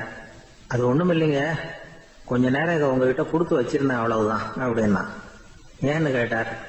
என்னை பின்னாடி போலீஸ் தேடிட்டு வந்துகிட்டு இருக்குது, அதுதான் அப்படி பண்ணேன், இப்ப போயிட்டுது, இனிமே ஒன்றும் பயம் இல்லை அப்படின்னு சொல்லிவிட்டு அவன் பாட்டுக்கு நடந்து போறான். ஒரு ஊர்ல ஒரு பெரியவர் இருந்தார். அவர் ஒரு குரு. அவர் தொடர்ந்து தியான கூட்டங்கள் நடத்துவார். அந்த கூட்டத்துல கலந்துக்கிறதுக்காக பல ஊர்கள்ல இருந்து சீடர்கள் நிறைய பேர் வருவாங்க போவாங்க. ஒரு நாள் அங்க கூட்டம் நடந்துகிட்டு இருக்குது. அந்த சமயத்துல சீடர்கள்ல ஒருத்தன் என்னத்தையே திருடி விட்டான். மற்ற சீடர்கள் அதை கவனிச்சுட்டாங்க. இவன் ஆப்பிட்டுக்கிட்டான். கூட்டம் முடிஞ்ச பிற்பாடு இவன் திருடின விஷயத்த அந்த பெரியவர்கிட்ட போய் சொன்னாங்களாம்.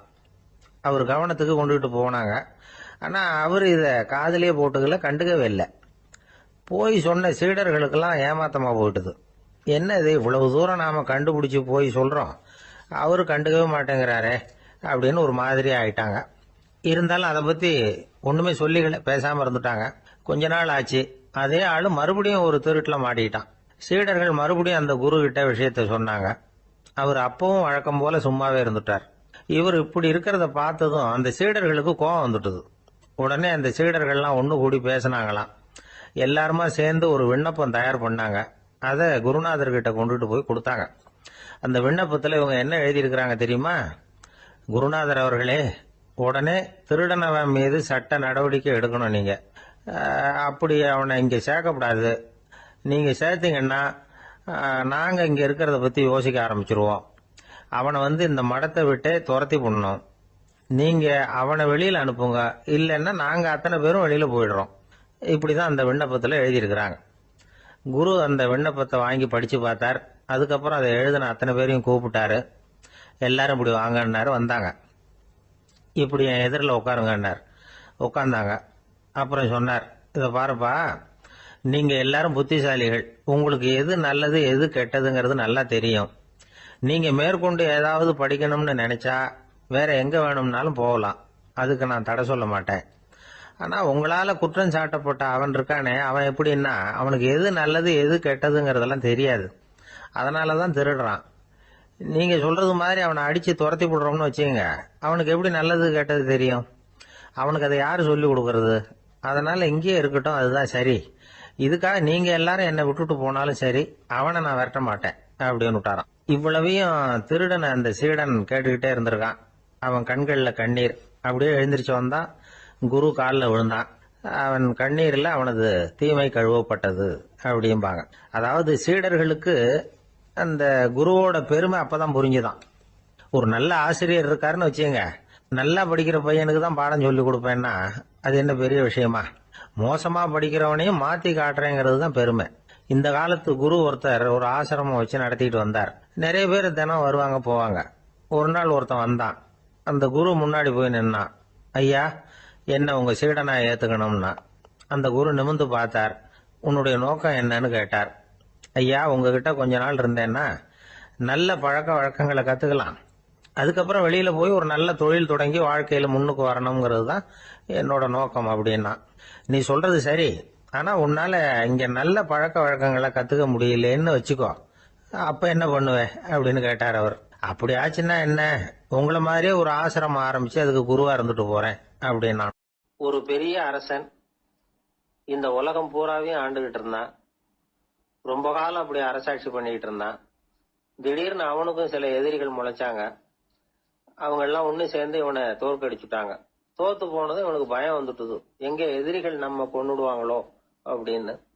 வெளியில வந்தா தனக்கு ஆபத்துன்னு பயந்துகிட்டு யாருக்கும் தெரியாம ஒரு குகைக்குள்ள போய் பதுங்கி கிடக்குறான். நிலைமைய பாருங்க. முதல் நாள் அரண்மனையில அதிகாரம் பண்ணிக்கிட்டு இருந்தவன் மறுநாள் குகையில பயந்து போய் பதுங்கி கிடக்குறான். ராத்திரி நேரம் வந்தது. பசி வயத்தை கிள்ளுது. பிச்சை எடுத்து சாப்பிட வேண்டிய நிலைமை. பிச்சை எடுக்கிறதுக்கு பாத்திரம் வேணுமே, என்ன பண்றது அப்படின்னு அங்கேயும் இங்கேயும் பாக்குறான். ஒரு மூலையில யாரோ விட்டுட்டு போன ஒரு ஓடு கிடக்குது. அதை எடுத்துக்கிட்டு புறப்பட்டான். இருட்டுல வழி புரியல. ஏதோ ஒரு யூகத்துல காலை மெதுவா எடுத்து வச்சு நடந்து போயிட்டு இருக்கிறான். வழியில ஒரு கருப்பு நாய் படுத்து கிடந்தது. இருட்டுல அவன் இது கண்ணுக்கு சரியா தெரியல, அவனுக்கு தவறி போய் காலை வச்சுட்டான் அது மேல. நாய் சும்மா இருக்குமா, வள்ளுன்னு உழுந்து கடிச்சு விட்டுது. காலை பாக்குறான், காலத்தையும் நினைச்சு பாக்குறான். அரண்மனையில வீரக்கழல் அணிந்த காலை உடைய மன்னா அப்படின்னு புகழ்வாங்களே புலவர்கள்லாம், ஆனா அது இன்னைக்கு நாய் கடிச்ச காலம் ஆயிட்டுதே அப்படின்னு நினைக்கிறான். அது மட்டும் இல்ல, முன்னாடி எல்லாம் பொற்கிண்ணங்கள்ல தான் அவன் சாப்பிடுவான். ஆனா இப்போ உடைஞ்சு போன ஓட்டு, அது ஓட்டை கையில வச்சுக்கிட்டு நிக்கிறான். அதுல ஏதாவது யாராவது சாப்பாடு போடுவாங்களான்னு. முன்னாடி எல்லாம் நிறைய பேர் அரண்மனைக்கு வருவாங்க. அரசருக்கு காணிக்கைன்னு சொல்லி இவன் காலடியில கொண்டாந்து கொட்டுவாங்க. அப்போலாம் இவன் அந்த ஜனங்களுடைய முகத்தை திரும்பி கூட பாக்குறது இல்ல, ரொம்ப கர்வமா உட்காந்துருப்பான். அதே ஆளு இன்னைக்கு எல்லார் கண்ணிலையும் படுறது மாதிரி பிச்சை எடுத்துக்கிட்டு இருக்கிறான். அப்போலாம் காணிக்கைகளை தன்னுடைய கையால வாங்குறது தனக்கு கௌரவ குறைச்சல்னு நினைச்சு தன்னுடைய வேலைக்காரங்களை விட்டுதான் அதை வாங்க சொல்லுவான். இப்போ பாத்தீங்கன்னா அவனே தன் கையாலேயே பிச்சை வாங்குறான். நினைச்சு பாருங்க, அந்த மனுஷன் முத நாள் அரசன், மறுநாள் பிச்சைக்காரன். எவ்வளவு வித்தியாசம்! செல்வம் தான் இப்படி ஒரு வித்தியாசம் ஏற்படுறதுக்கு காரணம். அப்படிப்பட்ட செல்வம் வாழ்க்கையை நடத்துறதுக்கு நமக்கு தேவைதான். ஆனா அதையே நாம அடைய வேண்டிய பயனா நினைக்கிறோம் பாருங்க, அதுதான் வேடிக்கை. இத நம்மாழ்வார் அழகா ஒரு பாசுரத்துல சொல்றார். ஒரு நாயகமாய் ஓட உலகுடன் ஆண்டவர், கருணாய் கவர்ந்த காலர், சிதைகிய பானையர், பெருநாடு காண இம்மையிலே பிச்சைதாம் கொள்வர், திருநாரணன் தாழ் காலம் பெற சிந்தித்து உய்மினோ அப்படிங்கிறார் நம்மாழ்வார். ஒரு பெரிய பணக்காரர் ஒரு துறவிகிட்ட போய், சாமி என்கிட்ட நிறைய பணம் இருக்கு, இருந்தாலும் நிம்மதி இல்ல, என்னால நிம்மதியா இருக்க முடியல, என்ன காரணம்னு கேட்டாராம். உடனே அந்த துறவி இதுக்கு நேரடியா பதில் சொல்லாம பக்கத்துல நின்றுகிட்டு இருந்த ஒரு குழந்தைய கூப்பிட்டார். அது ஓடியாந்தது. ஒரு ஆப்பிள் பழத்தை எடுத்து அது கையில கொடுத்தார். அதை வாங்கிட்டு குழந்தை சிரிச்சுது. இன்னொரு பழத்தை எடுத்து கொடுத்தார். அதை இன்னொரு கையில வாங்கிட்டு சிரிச்சுது. மூணாவது ஆப்பிள் எடுத்து கொடுத்தார். 2 பழத்தையும் நெஞ்சில் அணைச்சிக்கிட்டு 3வது பழத்தையும் வாங்கறதுக்கு முயற்சி பண்ணிச்சு. ஆனா அது உடனே நழுவி கீழே விழுந்து உருண்டு ஓடிச்சு. ஏற்கனவே இருந்ததும் விழுந்துட்டுது. இப்ப அந்த குழந்தை அழ ஆரம்பிச்சுட்டுது. இப்ப அந்த துறவி பணக்காரர்கிட்ட சொன்னாராம், குழந்தைய கவனிச்சியா? 2 ஆப்பிள் போதும்னு அது நினைச்சிருந்தா இப்போ அது அழ வேண்டிய அவசியம் வந்திருக்குமா அப்படின்னாராம். எதுவுமே அளவுக்கு மிஞ்சினா துன்பம் தான். இந்த காலத்துல இதெல்லாம் யாரு காதுல வாங்குறாங்க? ஒருத்தனை நல்ல வழிக்கு கொண்டு வரணும்னு நினைச்சு அவனை கூப்பிட்டு உட்கார வச்சு இந்த கதையை சொல்லிட்டு இருந்தாங்க. சொல்லிவிட்டு அந்த குழந்தை செஞ்சது தப்பு தானே அப்படின்னு கேட்டிருக்கிறாங்க. ஆமா, தப்பு தான், நானா இருந்தா அப்படி செஞ்சிருக்க மாட்டேன் நானா இவன். 2 பழமே போதும்னு சொல்லிருப்பியா அப்படின்னு கேட்டிருக்காங்க. அப்படி இல்லைங்க, அவர் கொடுக்க கொடுக்க ஒவ்வொரு பழமா வாங்கி பின்னாடி வச்சுட்டு மறுபடியும் கையை நீட்டுவேன் அப்படிங்கிறானா. இவெல்லாம் எந்த காலத்துல திருந்துறது? ஒரு மனிதர், அவர் யாருக்கிட்டே தொலைபேசியில பேசிட்டு இருக்கிறார். கொஞ்சம் தூரத்துல நாம நிக்கிறோம். எட்டத்துல இருந்துகிட்டு அவரை கவனிக்கிறோம். அவர் போன்ல பேசுறத, அவர் பேசுகிற வார்த்தைகள் என்ன அப்படிங்கறது நம்ம காதுல விழல. ஆனாலும் அவர் பேசிக்கிட்டு இருக்கிறது நல்ல செய்தியா கெட்ட செய்தியா அப்படிங்கறத நம்மால யூகிக்க முடியும். மகிழ்ச்சியான செய்தியை பேசும்போது முகம் மலருது, புன்னகை பூக்குது. இதுல ஒண்ணு நீங்க கவனிக்கணும். தொலைபேசியில நாம பேசுறப்போ நம்மோட பேசுறவர் எதிரில் இல்ல. அவர் தொலைபேசி வழியா நம்ம குரலை மட்டும்தான் கேட்க போறார். நம்ம முகத்தை அவர் பார்க்க போறது இல்ல. அப்படி இருந்தும் அப்ப நம்ம முகம் ஏன் மலரணும் அப்படின்னா, இதுதான் உடல் மொழி, பாடி லாங்குவேஜ் அப்படின்னு சொல்றாங்க. நம்ம அறியாமலேயே நம்ம உடம்பு செய்திகளை தெரிவிக்குது பாருங்க, அதுதான் உடல் மொழி. ஒரு மனிதர் தொலைபேசியில பேசிக்கிட்டு இருக்கிறத நீங்க தூரத்துல இருந்து கவனிச்சுக்கிட்டே, அவர் நண்பரோட பேசுறாரா, மனைவியோட பேசுறாரா, குழந்தையோட பேசுறாரா, இல்ல மேல் அதிகாரி கிட்ட பேசுறாரா, அல்லது அவருக்கு கீழே பணிபுரிகிறவர்கள் கிட்ட பேசுறாரா அப்படிங்கறத கண்டுபிடிக்கலாம். அதுக்கு காரணம் அவருடைய உடல் மொழி. இந்த உடல் மொழி கூட நம்ம வாழ்க்கையின் முன்னேற்றத்துக்கு பயன்படும். இத பத்தி எல்லாம் கூட சில நிபுணர்கள் ஆராய்ச்சி பண்ணி பார்த்திருக்கிறாங்க. அவங்க சில விவரங்களை சொல்றாங்க. குறிப்பா ஒருத்தர் தன்னுடைய நாற்காலியில கிட்டத்தட்ட படுத்துக்காத குறையா உட்கார்ந்து இருக்கிறாருன்னு வச்சுக்கோங்க. எதிர இருக்கிறவர் பேசுறது அவருக்கு பிடிக்கலன்னு அர்த்தமா.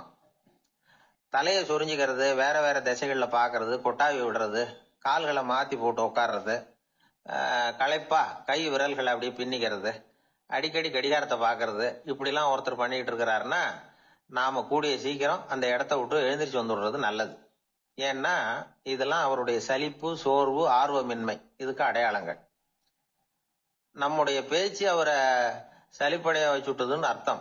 அவர் ரொம்பவும் சோர்ந்து போயிட்டாருன்னு பொருள். நம்முடைய பேச்சில் அவருக்கு ஆர்வம் இல்லைன்னு அர்த்தம். அதே நேரத்துல நாற்காலியின் நுனியில அமர்ந்து உடலை முன்னுக்கு நகர்த்தி எதிர இருக்கிறவரின் கண்களை பார்த்துக்கிட்டே பேசினாலும் சரி அல்லது பேச்சை கேட்டாலும் சரி, உங்க பேர்ல மத்தவங்களுக்கு உள்ள பிடிப்பு அதிகரிக்கும். நாம எப்படிப்பட்டவர்ங்கிறத நம்ம உடம்பும் நடை உடை பாவனையும் அடுத்தவங்களுக்கு காட்டி கொடுத்துரும். உங்க உடம்பு, உங்க பார்வை, நடை, உட்கார்ற விதம் இதை வச்சுக்கிட்டே நீங்க பொறுப்புள்ளவரா, முரடரா, அலட்சியமானவரா, மரியாதை தெரிஞ்சவரா, அடக்கமானவரா, நம்பிக்கைக்கு உரியவரா, நாணயம் இல்லாதவரா, பயந்தவரா, திறமசாலியா, அப்பாவியா அப்படிங்கறதெல்லாம் கண்டுபிடிச்சிடலாம். அதனால இந்த உடல் மொழியை புரிஞ்சுக்கிட்டு நம்மளை கொஞ்சம் சரிப்படுத்திக்கிட்டோம்னா வாழ்க்கையில சுலபமா பல காரியங்களை சாதிக்க முடியும். ஒரு மனநல மருத்துவமனை, அங்க ஒருத்தர் ஒரு நாற்காலியில உட்காந்துக்கிட்டு கார் ஓட்டுறது மாதிரி அப்படி பாவனை பண்ணிட்டு இருந்தார். ஸ்டேரிங்க திருப்புறது மாதிரி, பின்னாடி வர்ற வண்டியை நிக்க சொல்றது மாதிரி, அப்புறம் இவர் ஒதுங்கிக்கிட்டு அவருக்கு வழி விடுறது மாதிரி, இப்படிலாம் சேட்டைகள் பண்ணிட்டு இருந்தார் மனநல மருத்துவமனையில.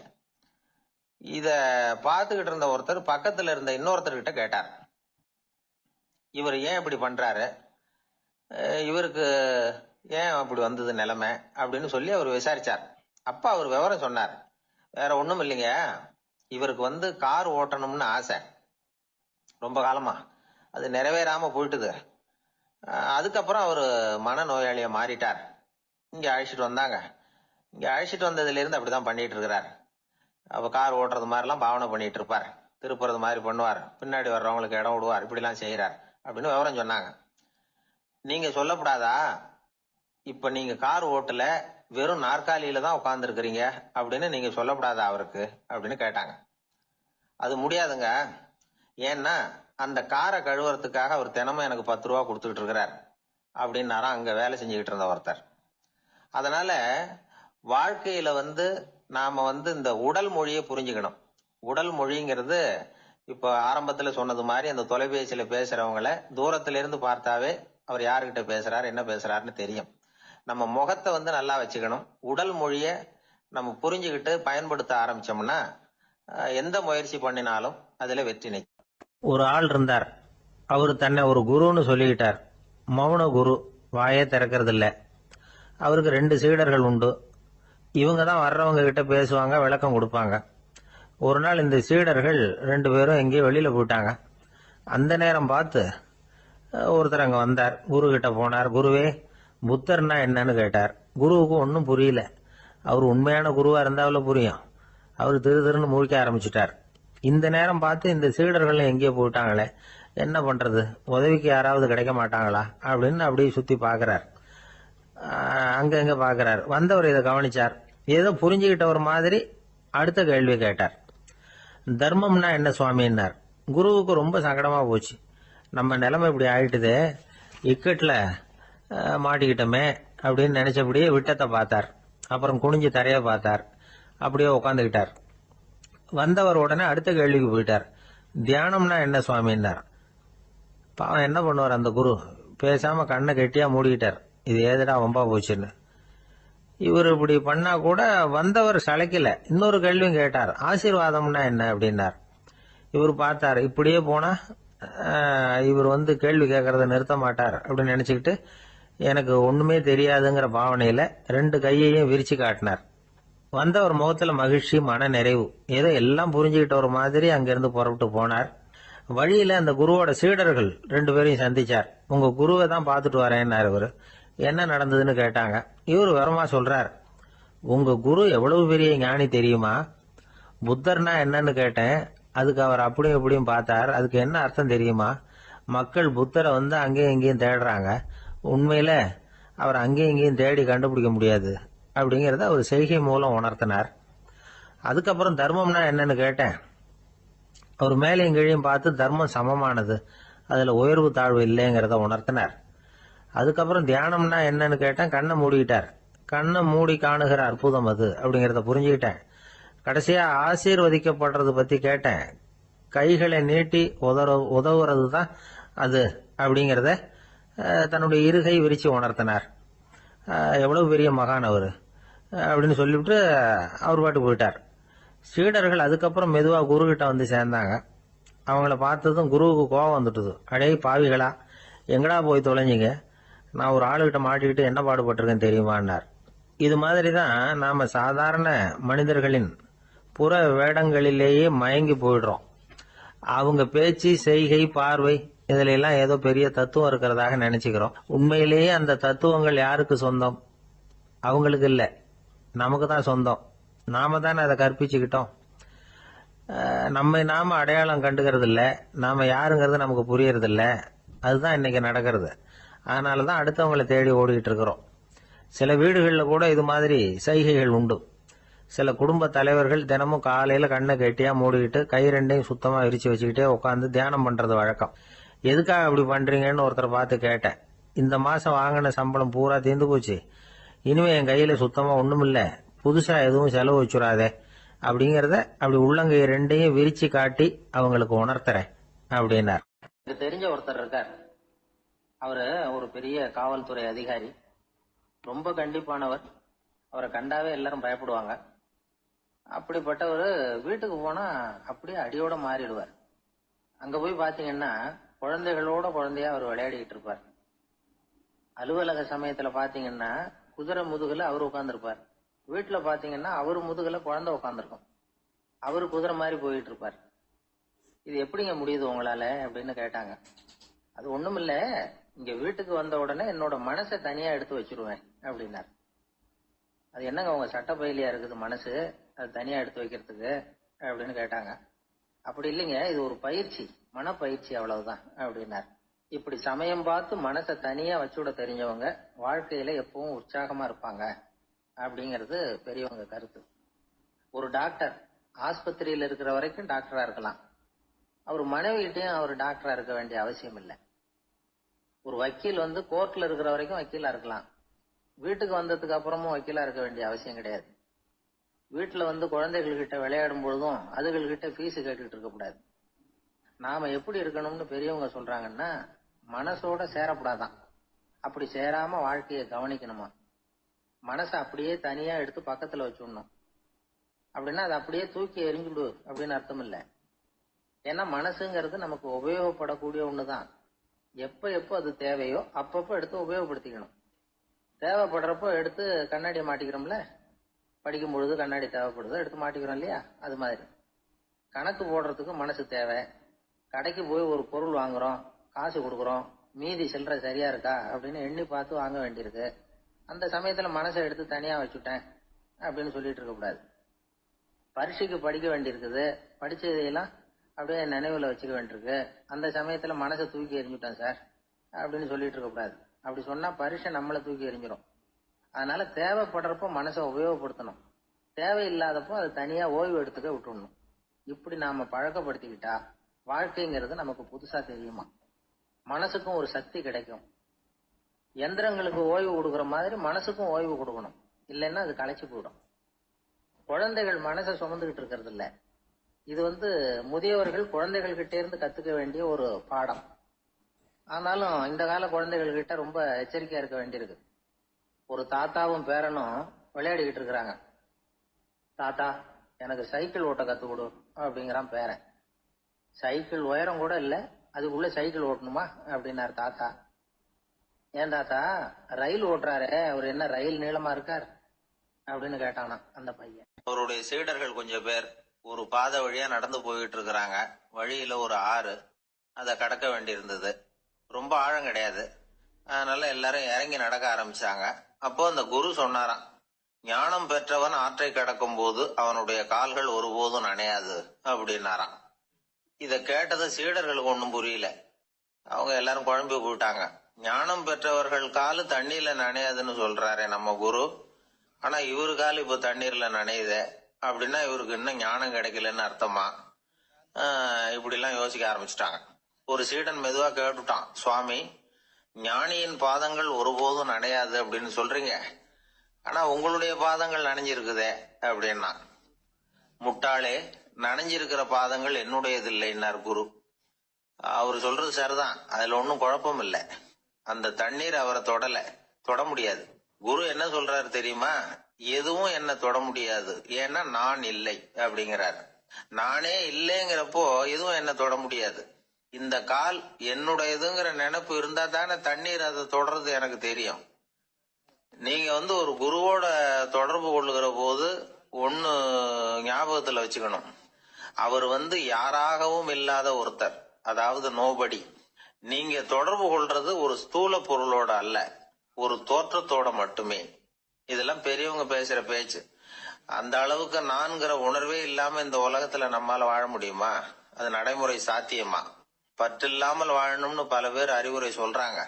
நம்ம லெவல்ல நாம குறைஞ்சபட்சம் பேராசை இல்லாம வாழ கத்துக்கிட்டா போதும். ஒருத்தன் நிலத்தை உழுதுகிட்டோம்னா ஏறுகால ஏதோ தட்டுப்பட்ட மாதிரி தெரிஞ்சது. என்னன்னு பார்த்தான், அழகான சிலை ஒண்ணு கிடைச்சது. நல்ல விலைக்கு இதை விற்க முடியும். அதை அப்படியே மறைச்சு வச்சிருந்து பொழுது சாய்ஞ்ச உடனே யாருக்கும் தெரியாம வீட்டுக்கு கொண்டுட்டு வந்துட்டான். வீட்டுல இருந்த மனைவி மக்கள்லாம் ஆளாளுக்கு ஒரு கற்பனை செய்ய ஆரம்பிச்சுட்டாங்க. இந்த சிலையை வித்து கிடைக்கிற பணத்துல பெருசா வீடு ஒண்ணு கட்டணும் அப்படிங்கிற நினைப்பு மனைவிக்கு.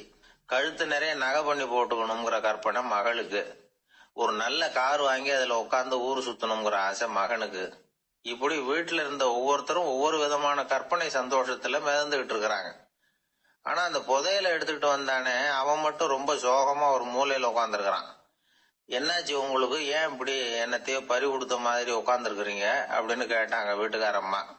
இதுக்கு அவன் மெதுவா தலையை தூக்கி பதில் சொல்றான். அந்த நாள்ல காணாம போனது 18 சிலைகள் அப்படின்னு என்னுடைய பாட்டனார் சொல்லுவார். இன்னும் 17 சிலைகள் எங்க புதைஞ்சு கிடக்குதோ தெரியலையே அப்படின்னு பெருமூச்சு விட்டான். ஆசைப்படுறதுல தப்பு இல்லை, ஆனா அந்த ஆசை தேவைக்கு தகுந்த மாதிரி இருக்கணும். தேவைக்கு மீறிய ஆசைகள் இருக்கு பாருங்க, அது தேவையில்லை. இந்த கருத்தை வலியுறுத்தது மாதிரி ஒரு கதை உண்டு. தேவேந்திரனுக்கு திடீர்னு வீடு கட்டணும்னு ஒரு ஆசை வந்துதான். வீடுன்னா நாம கட்டுற மாதிரி இல்லை. தேவேந்திரன் வீடுன்னா சும்மாவா?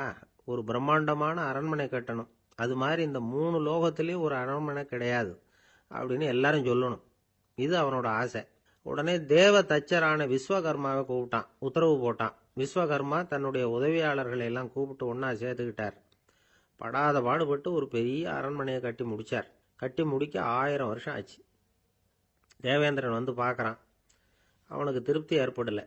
என்னுடைய அந்தஸ்துக்கு இது ரொம்ப சாதாரணமான கட்டிடம், இதை விட இன்னும் பெருசா கட்டு அப்படின்னா.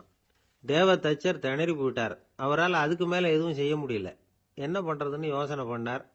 நேரா நாரதர் காலில் போய் விழுந்தார். நீங்க தான் என்ன இந்த பிரச்சனையிலேருந்து காப்பாற்றணும்னார். நாரதர் யோசனை பண்ணார். சரி கவலைப்படாதேன்னார். நேரா இந்திரன் கிட்ட போனார். இந்திரன் நாரதரை பார்த்த உடனே வாங்கன்னு கூட்டிட்டு போய் அரண்மனையை காட்டினான். இது மாதிரி ஒரு அரண்மனையை நீங்க வேற எங்கேயாவது பார்த்துருக்கிறீங்களா அப்படின்னு ரொம்ப பெருமையா கேட்டான். நான் பார்த்ததில்ல, ஆனா என்னை விட வயசுல மூத்தவர் மகரிஷி லோமேசர், அவர் ஒரு வேளை பார்த்துருக்கிறாரா என்னமோ அப்படின்னார். உடனே அவரை மனசுல நினைச்சு தியானம் பண்ணினார். அடுத்த கணம் லோமேசர் அங்க வந்தார். இடையில ஒரு சின்ன துண்டு, கையில ஒரு கமண்டலம், தலையில ஒரு பாய், அவ்வளவுதான் அவர்கிட்ட இருந்தது. எதுக்காக தலையில இந்த பாய் அப்படின்னு கேட்டான் இந்திரன். என்ன மாதிரி அற்ப ஆயுள் உள்ள ஒரு ஜீவன் தனியா வீடு கட்டிக்கிட்டு திண்டாடணுமா? இந்த பாய் தான் ஒரு வீடு மாதிரி எனக்கு நிழல் கொடுக்குது அப்படின்னார் அவர். என்னது, உங்களுக்கு அவ்வளவு கொஞ்சமான ஆயுளா அப்படின்னு ஆச்சரியத்தோட கேட்டான் இந்திரன். ஆமா, இதை பாரு, என்னுடைய மார்புல ஒரு பொற்காசு அளவுக்கு ரோமம் உதிர்ந்துட்டுது. எப்ப என் உடம்புல உள்ள எல்லா ரோமமும் உதிர்ந்துருமோ அப்ப என்னுடைய ஆயுள் முடியும் அப்படின்னார். எப்ப அந்த ரோமங்கள் பூரா உதிரும்னு கேட்டான் இவன். ஒரு பிரம்மா மறைஞ்சதும் ஒரு ரோமம் உதிரும். என் உடம்புல உள்ள ரோமங்களின் எண்ணிக்கை எவ்வளவோ அவ்வளவு பிரம்மாக்கள் தோன்றி அவங்க ஆயுள் முடியும் பொழுது என் உடம்புல உள்ள ரோமங்கள் பூரா உதிரும் அப்படின்னார். அப்படின்னா ஒரு பிரம்மாவோட ஆயுள் எவ்வளவு காலம்னு கேட்டான். ஒரு பிரம்மாவுக்கு 100 தேவ வருஷம். ஒவ்வொரு தேவ வருஷத்துக்கும் 365 தேவ நாள். ஒவ்வொரு தேவ நாள்லயும் ஒன்ன மாதிரி 14 இந்திரர்கள் தோன்றி மறைகிறாங்க அப்படின்னு மகரிஷி லோமேசர் சொல்றார். இதை கேட்டதும் இந்திரன் ஆடி போயிட்டான். அவ்வளவு ஆயுள் உள்ள இவரே அற்ப ஆயுள்னு சொல்றார். நான் என்னுடைய ஆயுளை பெருசா நினைச்சுக்கிட்டு பிரம்மாண்டமான அரண்மனை கட்டணும்னு ஆசைப்படுறேனே அப்படின்னு நினைச்சான். எனக்கு வீடு கட்டின வரைக்கும் போதும்னு விட்டான். அதனால நாமெல்லாம் நம்முடைய தேவைக்கு தகுந்த மாதிரி ஆசைப்படுறது தான் நியாயம். ஆனா அப்படியே நடந்துக்கிறோம். மனுஷன் கடவுளையே ஏமாத்தி காசு வாங்கறதுக்குள்ள ஆசைப்படுறான். ஒருத்தன் கடவுளை நினைச்சு தவம் இருந்தான். கடவுள் நேரில் வந்தார். தேவலோகத்தில் ரூபாய்க்கெல்லாம் என்ன மதிப்புன்னு கேட்டான். அங்கெல்லாம் ரூபாய்ங்கிறது உங்க பணத்துல 1,00,00,000 ரூபாய்க்கு சமம். அதாவது தேவலோகத்தில் 1 ரூபான்னா இங்க 1,00,00,000 ரூபா. அது மாதிரி எங்களுக்கு ஒரு நாள்ங்கிறது உங்க கணக்குல 1,00,00,000 வருஷத்துக்கு சமம் அப்படின்னாரு கடவுள். அப்படின்னா எனக்கு நீங்க அதிகமா எதுவும் தர வேணாம், உங்க கணக்குப்படி ஒரே 1 ரூபா கொடுங்க, அது போதும்னா இவன் ரொம்ப சாமர்த்தியமா. கடவுள் யோசனை பண்ணார். அது ஒன்றும் கஷ்டம் இல்லை, 1 ரூபா தானே கேட்குற, கொடுத்துட்றேன். ஆனால் இப்போ வரும்பொழுது நான் எடுத்துக்கிட்டு வரல, எங்க கணக்குப்படியே 1 நாள் பொறுத்துக்க பணத்தோட வந்துடுறேன் அப்படின்னு சொல்லிவிட்டு பறந்து போயிட்டார். ஒரு நாள் ஒரு தகப்பனார் தன்னுடைய பிள்ளைய அழைச்சிட்டு வந்தார். சார், இவன் சரியா படிக்க மாட்டேங்கிறான், பெரியவங்களை மதிக்க மாட்டேங்கிறான், நீங்க கொஞ்ச நாள் இவனுக்கு குருவா இருந்து நல்ல விஷயங்களை சொல்லி கொடுத்தா தேவையில்லைன்னார். பெரியவங்களையும் மதிக்காதவன் எப்படி என்ன மதிக்க போறான் அப்படிங்கிறது நமக்கு யோசனை வரும் இல்லையா? வேணாங்க, என்னை விட்டுருங்க அப்படின்னோம். அவர் விட மாட்டேன்னு விட்டார். இல்லைன்னா அவரே சிஷ்யன் ஆகிடுவார் போல இருந்தது. சரி, வேற வழி இல்லாமல் அந்த பையனையே என்னுடைய சீடனை ஏற்றுக்கிட்டு உபதேசம்லாம் பண்ண ஆரம்பித்தோம். அதாவது குரு பக்தின்னா அது எப்படி இருக்கணுங்கிறத பற்றி சொல்லி கொடுத்தோம் அவனுக்கு.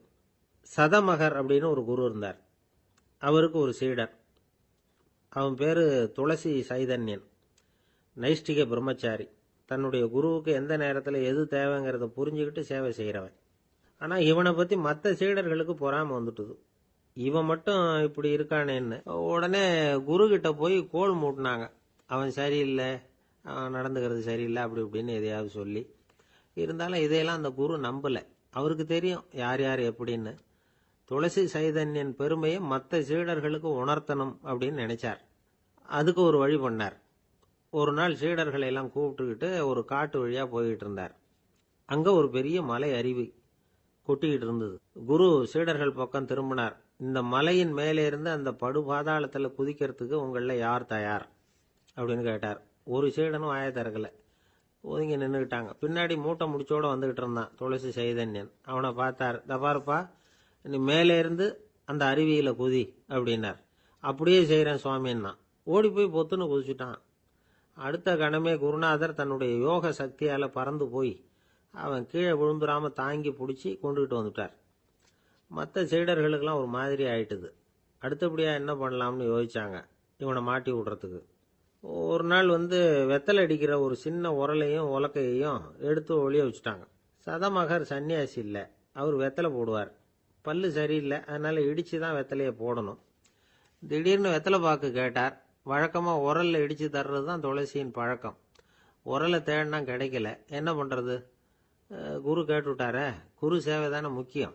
என்ன பண்ணா, வெத்தலை பாக்க தன்னுடைய வாயில போட்டு முன்னு அதை எடுத்து அவர்கிட்ட கொடுத்துட்டான்.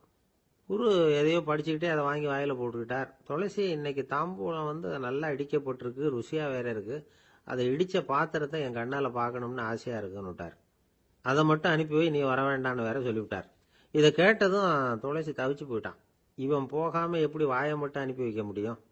இவன் தவிக்கிறத பார்த்ததும் மற்ற சீடர்களுக்கெல்லாம் மனசுக்குள்ள ரொம்ப சந்தோஷம். துளசி கொஞ்சமும் யோசிக்கல, வாழை எடுத்தான், தன்னுடைய தலையவே அப்படியே அறுத்து வெட்டி எடுத்தான். இன்னொரு சீடங்கிட்ட கொடுத்துட்டான், எடுத்துட்டு போன்னு சொல்லி. கொண்டுட்டு போய் குரு முன்னாடி வைக்கிறாங்க. அந்த தலையில வாய் திறந்திருக்கு, வெத்தலை போட்டு முன்னு இருந்தது, தெரிஞ்சு போச்சு, சிவப்பா இருந்தது. அவனுடைய குரு பக்தியை இப்ப எல்லாரும் ஒத்துக்கிட்டாங்க. அதுக்கப்புறம் குரு சதமகர் தன்னுடைய அற்புத திறமையினால அந்த தலையை மறுபடியும் ஒட்ட வச்சுட்டார். துளசிக்கு உயிர் வந்துட்டுது. இப்படி ஒரு பெரிய கதை உண்டு. அதாவது துளசி சைதன்யன் அவனுடைய குரு பக்தி எப்படி அப்படின்னு கேட்டோம். ரொம்ப அபாரம் அப்படின்னு அந்த பையன் அடக்கமா, சும்மா விளையாட்டுக்காக தான் அப்படி அவங்ககிட்ட கேட்டோம். ஏன்பா, உன்னுடைய குரு பக்தியை என்கிட்ட காட்டுறதுக்கு உன்னோட கழுத்தை நீயே அறுக்கணும்னு நான் சொன்னா அதை நீ செய்வியா அப்படின்னு கேட்டோம். என்னுடைய கழுத்தை நானே அறுக்க வேண்டிய அவசியம் இல்லை சார் அப்படின்னா அவன். ஏண்டான்னு, அதே காரியத்தை தான் இனிமே நீங்க தினமும் செய்ய போறீங்களே சார் அப்படிங்கிறான். ஒருத்தர் ரொம்பவும் மகிழ்ச்சியா வந்துகிட்டு இருந்தார். என்ன விஷயம்னு விசாரிச்சேன். நான் தோத்து போயிட்டேன், அதுதான் மனசுக்கு மகிழ்ச்சியா இருக்கு அப்படின்னார். எனக்கு இது ரொம்ப ஆச்சரியமா போச்சு. இந்த உலகத்துல தோத்து போறவங்க யாரும் மகிழ்ச்சியா இருக்கிறது இல்ல. அப்படி இருக்கிறப்ப இவர் இப்படி சொல்றாரு, எங்க தோத்து போனீங்கன்னு கேட்டேன். அதுக்கப்புறம் தான் அவர் விவரமா சொன்னார். என்னோட 5 வயசு குழந்தையோட நான் விளையாடிக்கிட்டு இருந்தேன். அந்த விளையாட்டில் என் குழந்தை ஜெயிச்சுட்டுது, நான் தோத்து போயிட்டேன் அப்படின்னார் ரொம்ப உற்சாகமாக. நான் யோசித்து பார்த்தேன். அதாவது நாம் சின்ன குழந்தையா இருக்கிறப்போ எந்த விளையாட்டில் கலந்துக்கிட்டாலும் அதில் நாம தான் ஜெயிக்கணும்னு ஒரு வெறி நமக்குள்ளே இருக்கும். நம்மளை எதிர்த்து விளையாடுறவர் நல்லவரா கெட்டவரா, பெரியவரா சின்னவரா அப்படிங்கிறதெல்லாம் முக்கியம் கிடையாது. அவர் தோத்து போகணும், நாம ஜெயிக்கணும், அதுதான் முக்கியம். எதிரியை சந்தோஷப்படுத்த விளையாடுகிற கலை அப்ப நமக்கு தெரியறதில்ல. வாழ்க்கையில் ஒரு பக்குவம் வந்ததுக்கு அப்புறம் வெற்றி பெறணுங்கிற மன அழுத்தம் போயிடுது. போட்டியில் ஜெயிக்கணுங்கிறத விட குழந்தைய சந்தோஷப்படுத்தணுங்கிறது முக்கியமா போச்சு. ஜெயிக்கணுங்கிற வெறி ஓடி போட்டுது. ஒரு குழந்தையா இருந்தப்போ நம்ம வளர்ச்சிக்கு உதவிய வெறி பெரியவனானதுக்கு பிறகு நமக்கு எதிரியா மாறுது. அதை சரியான சமயத்துல நாம புரிஞ்சுக்கிட்டோம்னா போதும், நாம பொழைச்சிக்கலாம். ஒவ்வொரு மனுஷனுமே வாழ்க்கையோட அடுத்த கட்ட வளர்ச்சியில அடி எடுத்து வைக்கிற நேரத்துல தன்கிட்ட இருந்து ஏதோ ஒரு குணத்தை அல்லது தன் குணம் இருந்த ஏதோ ஒரு உறவை நாம இழக்கத்தான் வேண்டி இருக்குது. ஒரு கட்டம் வரைக்கும் உதவியா இருந்த குணம் அடுத்த கட்டத்துக்கு தடையா கூட மாறிடலாம். இந்த பரிமாண மாற்றத்துக்கு உள்ளாகிற ஒவ்வொருத்தரும் பிரத்யட்சமா இதை உணர்றாங்க. ஆனா பல பேர் எப்படின்னா பழசை திறந்துட்டு புதிய கொள்கைகளை உருவாக்கிக்கிறதுக்கு இஷ்டம் இல்லாம இருந்துடுறாங்க, அல்லது அப்படி செய்ய முடியாம தவிக்கிறாங்க. இதையெல்லாம் மீறி அந்த பழசை திறந்துட்டா அதை இழந்ததால உண்டாகிற மன அழுத்தம் சில காலத்துக்கு வருத்திக்கிட்டு தான் இருக்கும், வேற வழி இல்லை. ஆரோக்கியமான ஒரு முன்னேற்றத்துக்காக அந்த மன அழுத்தத்தை தாங்கிக்கத்தான் வேணும் அப்படிங்கிறாரு அந்த உலக புகழ்பெற்ற மேதை ஒருத்தர், இந்த ஸ்காட் பெக் அப்படிங்கிறவர். பிறந்த நாள் முதல் இதுதான் சரி அப்படின்னு கற்பிக்கப்பட்டு வந்த ஒவ்வொரு தத்துவத்தையும் தங்களுடைய வளர்ச்சிக்கு தகுந்த மாதிரி மாற்றி அர்த்தப்படுத்தி கொள்ள முடியாமல் வாழ்க்கை சூழல்ல அப்படியே அரைப்பட்டு தூளாகிறவர்கள் தான் ரொம்ப தவிக்கிறாங்களாம். இதுதான் அவருடைய கருத்து. பெரும்பாலும் மனிதர்களுடைய நடுத்தர வயசுல, அதாவது 30 தாண்டுகிற சமயத்துல தான் இந்த தவிப்பு உண்டாவதுதான். இதுதான் மேற்கத்திய நாடுகள்ல அடிக்கடி மிட் லைஃப் கிரைசிஸ் அப்படின்னு சொல்றாங்க. அப்பப்போ பழசையெல்லாம் தொலைச்சு விட்டு புதுசா பிறக்கிறதுக்கு கத்துக்கணும். ஒவ்வொரு நிமிஷத்தையும் அந்த நிமிஷத்துக்கு ஏற்ற சித்தாந்தம் கொண்டவர்களாக சந்திப்போம் அப்படிங்கிறார் அந்த உளவியல் நிபுணர். இப்படி பழகிக்கிட்டா வாழ்க்கை இன்பமயம், இல்லைன்னா தவிப்பு மயம்தான். பழசை தொலைக்க முடியாதவர்கள்ல எத்தனையோ பேர் உண்டு, எத்தனையோ ரகம் உண்டு. அதுல வேடிக்கையான நண்பர்களும் உண்டு. ஒருத்தர் நண்பர் வீட்டுக்கு போனார். அவர் ஏதோ இனிப்பு பலகாரம் கொடுத்து சாப்பிட சொல்லியிருக்கிறாங்க அவங்க வீட்டில். இவர் சாப்பிட்டு பார்த்துட்டு சொன்னாராம், சார் 6 மாசத்துக்கு முன்னாடி ஒரு தடவை இங்க வந்தேன், அப்போ ஒரு இனிப்பு பலகாரம் கொடுத்தீங்க, அது இதை விட நல்லா இருந்தது சார் அப்படின்னாராம். அப்ப செஞ்ச அதே இனிப்பு பலகாரம் தான் சார் இதுவும் அப்படின்னாராம் அவர். 9வது பாடல். தூமணி மாடத்து சுற்றும் விளக்கெரிய தூபம் கமழ துயிலணை மேல் கண் வளரும் மாமன் மகளே, மணிக்கதவும் தாழ்த்திரவாய் மாமீர் அவளை எழுப்பீரோ, உன்மகள்தான் ஊமையோ அன்றிச் செவிடோ அனந்தலோ ஏமப் பெருந்துயில் மந்திரப்பட்டாளோ, மாமாயன் மாதவன் வைகுந்தன் என்றென்று நாமும் பலவும் நவின்றேலோர் எம்பாவாய். அப்பழுக்கற்ற தூய்மையான பரிசுத்தமான மாட மாளிகைகளைச் சுற்றிலும் 4 பக்கங்களிலும் விளக்குகள் ஒளிவிட்டு பிரகாசித்து எரிந்து கொண்டிருக்கவும், அம்மாளிகையைச் சுற்றிலும் அயில் சந்தனம் போன்ற வாசனைப் பொருள்களின் நறுமணம் எங்கும் கமழவும், நல்ல பஞ்சடைத்த மெத்தையில் கண்ணுறக்கம் கொள்ளும் எங்கள் மாமன் மகளே, மாணிக்கங்கள் பதிக்கப் பெற்ற உன் வீட்டு கதவின் தாழ்பாளை திறக்க மாட்டாயா? திறந்து விரைவில் எங்களுடன் சேர்ந்து கொள்ள மாட்டாயா? மாமிகளே, நீங்களாவது அவளை எழுப்பிவிட மாட்டீர்களா?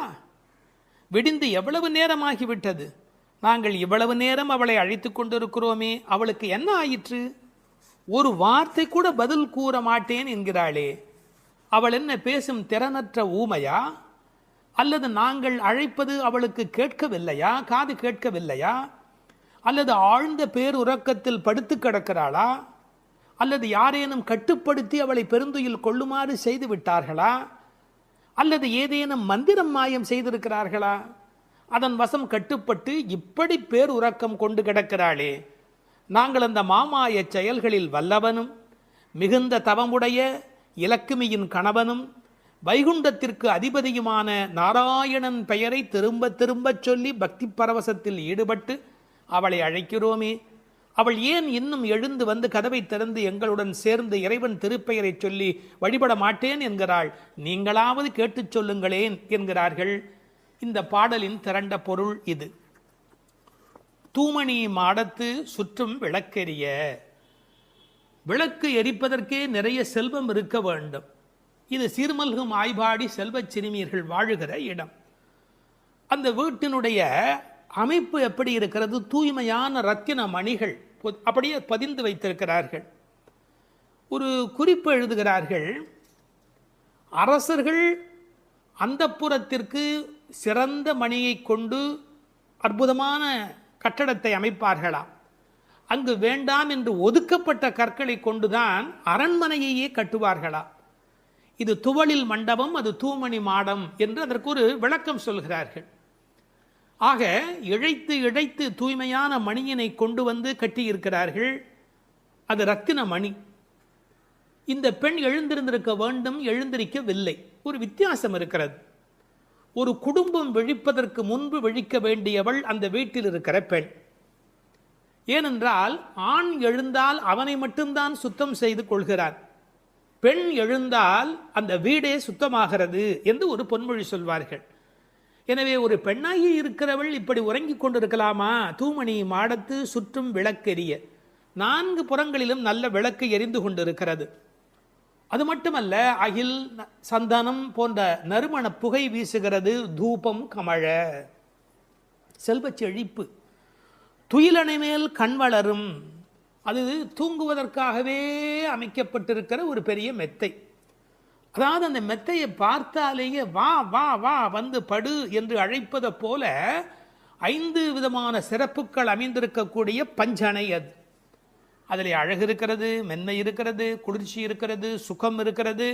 அப்படிப்பட்ட அருமையான அந்த பஞ்சனையின் மீது அவள் படுத்திருக்கிறாள். தமிழிலே தூங்குகிறார்கள் என்று சொல்ல மாட்டார்கள், கண்வளராய் என்று சொல்வார்கள், மங்களம் கருதி. ஏன்னால் தூங்கிவிட்டார் என்றால் அமங்கலமாகிவிடுமே என்பதற்காக கண்வளராய் என்று சொல்லை பயன்படுத்துவது வழக்கம். சின்ன வயதிலிருந்து குழந்தை கண் வளருது என்று ஒரு வார்த்தை சொல்வார்கள். அதில் ஒரு விஞ்ஞான குறிப்பே இருக்கிறது. உண்மையிலேயே கர்ப்பத்தில் குழந்தை தூங்குவதால் தான் வளருகிறது. அது ஒரு 10 மாத காலம் தாயின் கர்ப்பத்தில் கண் திறக்காது. கண் திறந்து விட்டால் ஊமை, அது விதவிதமான குறைபாடு உடைய ஊனமான குழந்தையா வந்து பிறக்கும் என்று விஞ்ஞான குறிப்பு இருக்கிறது. அந்த குழந்தை கண்களை மூடிக்கொண்டு தூங்கி கொண்டே இருக்கும். அதில் என்ன ஆச்சரியம் என்று கேட்டால், அப்போதான் அது வளருகிறது. ஒரு புள்ளியிலிருந்து ஒரு குழந்தையாக முழுமையாக வளருகிறது. அந்த கண் வளருதல் என்பதிலே தூங்கும் போது வளர்ச்சி நிகழ்கிறது என்கின்ற ஒரு குறிப்பு இருக்கிறது. மனிதனுக்கு கூட தூக்கம் அவசியம். ஏன்னா உடம்பில் இருக்கிற செல்கள் தங்களை புதுப்பித்துக் கொள்வதற்கு மனிதன் தூங்க வேண்டி இருக்கிறது. அடுத்து உறவு சொல்லி அழைக்கிறாள். மாமன் மகளே. இவள் அந்தணகுல பெண் என்றாலும் 1000 குலமகளாக ஆகும் விருப்பத்தின் காரணமாக ஒரு சம்பந்தத்தை ஏற்படுத்தி கொள்கிறாளாம். இதை உரையாசிரியர்கள் எழுதும்போது ஒரு அழகான வாக்கியமாக குறிப்பிடுகிறார்கள். திருவாய்ப்பாடியிலே ஒரு பிரகிருதி சம்பந்தம் தனக்கு உஜ்ஜீவன ஹேதுவாக ஆண்டாள் ஆசைப்பட்டபடி. அழகிய மணவாளப் பெருமாள் நாயனாருடைய வியாக்கியானத்திலே திருவாய்ப்பாடியிலே ஒரு பிரகிருதி சம்பந்தம் தனக்கு உஜ்ஜீவன ஹேதுவாக ஆண்டாள் ஆசைப்பட்டபடி மாமன் மகளே என்று உறவு சொல்லி அவள் அழைக்கிறாள். மணிக்கதவம் தாழ்த்திரவாய். அது உள்ளிருப்பது வெளியே தெரியும்படி அமைக்கப்பட்டிருக்கிற ஒரு வீடு. அவள் எப்படி தூங்குகிறாள் என்பது கூட வெளியே தெரிகிறது. அந்த கட்டில், அந்த மெத்தை, அந்த விளக்கு எரிகிறது. இந்த பாடலே மிக ரசமான ஒரு பாடல். திருப்பாவையில் 30 பாட்டு அழகு என்று சொன்னாலும் இந்த பாட்டுக்கு என்று தனியான ஒரு ரசனை உலகத்தில் தனியான ஒரு கூட்டமே உண்டு. மணிக்கதவம் தாழ்த்திரவாய், நீ வந்து திற. ஏன்னா எழுந்து வந்து திறக்கிற போது நாங்களா திறந்து கொண்டு உள்ள வந்தால் அது மரியாதையாக இருக்காது ஒரு வீட்டுக்குள்ளே. நீ வந்து திற. ஆனால் அவள் அசைவதாக தெரியவில்லை. அவளுடைய அம்மா எழுந்து விட்டாள். அவள் மற்ற வேலைகள் பார்த்து கொண்டிருக்கிறாள். அதனால உறவு சொல்லி அவளை அழைக்கிறார்கள். மாமீர், அவளை எழுப்பீரோ? நீங்கள் அவளை எழுப்பிவிடக்கூடாதா? அப்படி தூங்கி கொண்டிருக்கிறாளே. உன் மகள்தான் தன்னுடைய தோழியினுடைய தாயை பார்த்து சொல்கிறாள், உன் மகள்தான் ஊமையோ அன்றி செவிடோ. என்ன பொருள் தெரியுமா? பேச்சு வராதவர்கள் என்று பொருள் அல்ல, ஊமை என்ற சொல்லுக்கு இறை நாமம் சொல்லாதவர் என்று பொருள் என்று எழுதுகிறார். இறைவனுடைய நாமத்தை சொல்ல வேண்டிய சந்தர்ப்பத்தில் சொல்லவில்லை என்றால் பிறகு நாக்கிருந்து என்ன பையன்? பேசாத நாளெல்லாம் பிறவா நாளே என்பார்கள் அல்லவா. உண்ணா நாள் என்பது இந்த உலகத்தில் சாப்பிடாத நாள் அல்ல, உன்னை வணங்காத நாள் தான் உண்மையிலேயே உண்ணா நாள் என்று குறிப்பிடுவார்கள். ஊமையோ அன்றி செவிடோ என இறைவன் புகழ் கேளாத செவி என்ன செவியே என்று சிலப்பதிகாரம் பேசும். இந்த பெருமானுடைய புகழை நாங்கள் சொல்லுகிறோம், அவள் காதிருந்தும் கேட்கவில்லையே. நேற்று வரை நன்றாக பேசினாளே, இன்று என்ன ஊமையாகி விட்டாளா? அழைப்பு அவள் காதில் போய் விழவில்லையா? அல்லது இரண்டுமே அவளுக்கு இணைந்து விட்டதா? சோம்பல் வயப்பட்டாளா? யாரேனும் மந்திரம் மாயம் செய்து விட்டார்களா? என்ன நடந்து விட்டது? ஊமையோ அன்றி செவிடோ மாமாயன் மாதவன் வைகுந்தன் என்றென்று நாமும் பலவும் நவின்றேலோர் எம்பாவாய் என மந்திர துயில் பட்டாளே. இப்படி அவள் பிடிவாதமான ஒரு தூக்கத்தில் போய் மாட்டிக்கொண்டு இருக்கிறாளே. நாங்கள் அழைக்கிறோம், எதை சொல்லி அழைக்கிறோம்? மாமாயன், மகா மாயையில் வல்லவனாகிய பெருமான். மாதவன் நம்முடைய சாதாரண தவம் அல்ல, எல்லா தவங்களுக்கும் அப்பாற்பட்ட பெரும்பொருள். அந்த தவத்தால் அடைய வேண்டியவன் கருணையினால் தானாகவே நம்மிடத்தில் வருவதால் அவன் மாதவன். வைகுந்தத்தில் இருக்கிறவன் என்றாலும் கருணை காரணமாக ஒவ்வொரு கோயிலிலும் அர்ச்சாவதாரத்தில் எழுந்தருளி இருக்கின்றவன். வைகுண்டபதி என்றாலும் இந்த பூமிக்கு கிடைக்கிறவன். வைகுந்தன் என்றென்று நாமும் பலவும் நவின்று. உண்மையிலேயே திருப்பாவையினுடைய நோக்கமே இறைவனுடைய நாமத்தை பல வகையில் சொல்வது. இறைவனுடைய நாமத்துக்கு மிகுந்த சக்தி அதிகம். கட்டிப்பொன் போலே அவன், பணிப்பொன் போலே திருநாமம் என்று உரை எழுதுவார்கள். அதாவது தங்கத்தில் ஒரு பெரிய கட்டி இருந்தால் கூட அதை வைத்துக்கொண்டு என்ன பண்ணுவது? ஆனால் பணிக்கப்பட்ட பொன், வளைக்கப்பட்ட பொன்னாக இருந்தால் அது பல சமயத்தில் ஆபத்துக்கு உதவும். ஒரு மோதிரமாக இருந்தால் அடகு கடையில் வைத்து கூட ஒரு ஆபத்திலேருந்து வெளியில் வரலாம். இறைவன் வைகுந்தத்திலே இருக்கிறான் என்று சொன்னால் கட்டிப்பொன் போலே, ஆனால் பணிப்பொன் போலே அவனுடைய திருநாமம், நாமம் பலவும். இன்னும் கூட நிறைய விளக்கங்கள் சொல்வார்கள். இறைவனுடைய நாமம் இறைவனை விட செல்வாக்கு உடையது என்று. ஒரு வங்கிக்கு போகிறோம், செக்கில் கையெழுத்து போட்டு கொடுத்தா நம்ம கையெழுத்துக்கு தான் அதிக பலம் இருக்குமே ஒழிய நாமே போய் நின்று கொண்டு பணம் கொடுன்னு கேட்டால் கூட கொடுக்கறதுக்கு யோசிப்பா. எப்படி கொடுப்பார்கள்? கையெழுத்துக்கு அவ்வளோ பெரிய சக்தி இருக்கிறது. அதுபோல் நாமும் இறைவனை காட்டிலும் வலிமை உடையது என்று ஒரு குறிப்பு சொல்வார்கள். ஒரு சின்ன வரலாறு. காஞ்சி மகா சுவாமிகள் உடல்நல குறைவு மாதிரி ஜுரத்தில் இருக்கிறார்கள். மருத்துவர் வர சொன்னார்கள். அவர் உடனே மருந்தெல்லாம் கொடுக்க வேண்டி இருக்குமோ என்ற எண்ணத்தில் அவர் வந்தார். உன்னை யார் இப்படிலாம் வர சொன்னா? நீ உட்கார், நான் இப்போ என்னுடைய டெம்பரேச்சர் எடுத்துக்கோ, விஷ்ணு சஹஸ்ரநாமம் சொல்ல போகிறேன், சொல்லி முடிச்சதுக்கப்புறம் டெம்பரேச்சர் எப்படி இருக்கு பார் அப்படின்னு சொல்லிட்டு விஷ்ணு சஹஸ்ரநாமம் சொல்லுவதற்கு முன்பு ஜுரம் இருந்தது.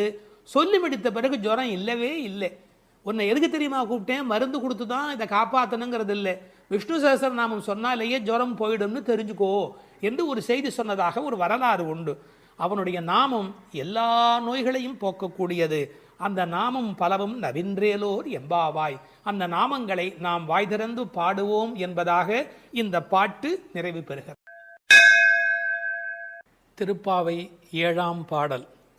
நாயக பெண் பிள்ளையை எழுப்புகிறார்கள்.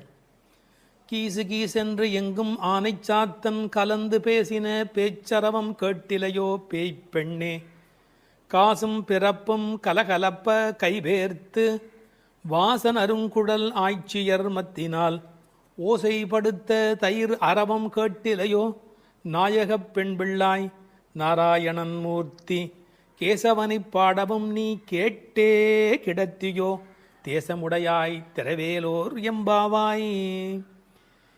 எங்கள் குழுவுக்கு தலைவியானவளே, நல்ல அழகுடையவளே, கீசு கீசென்று ஆனைச்சாத்தன் பறவைகள் ஆணும் பெண்ணுமாய் தமக்குள் இன்பமாய் பேசிக்கொள்ளும் பேச்சு உன் காதில் விழவில்லையா?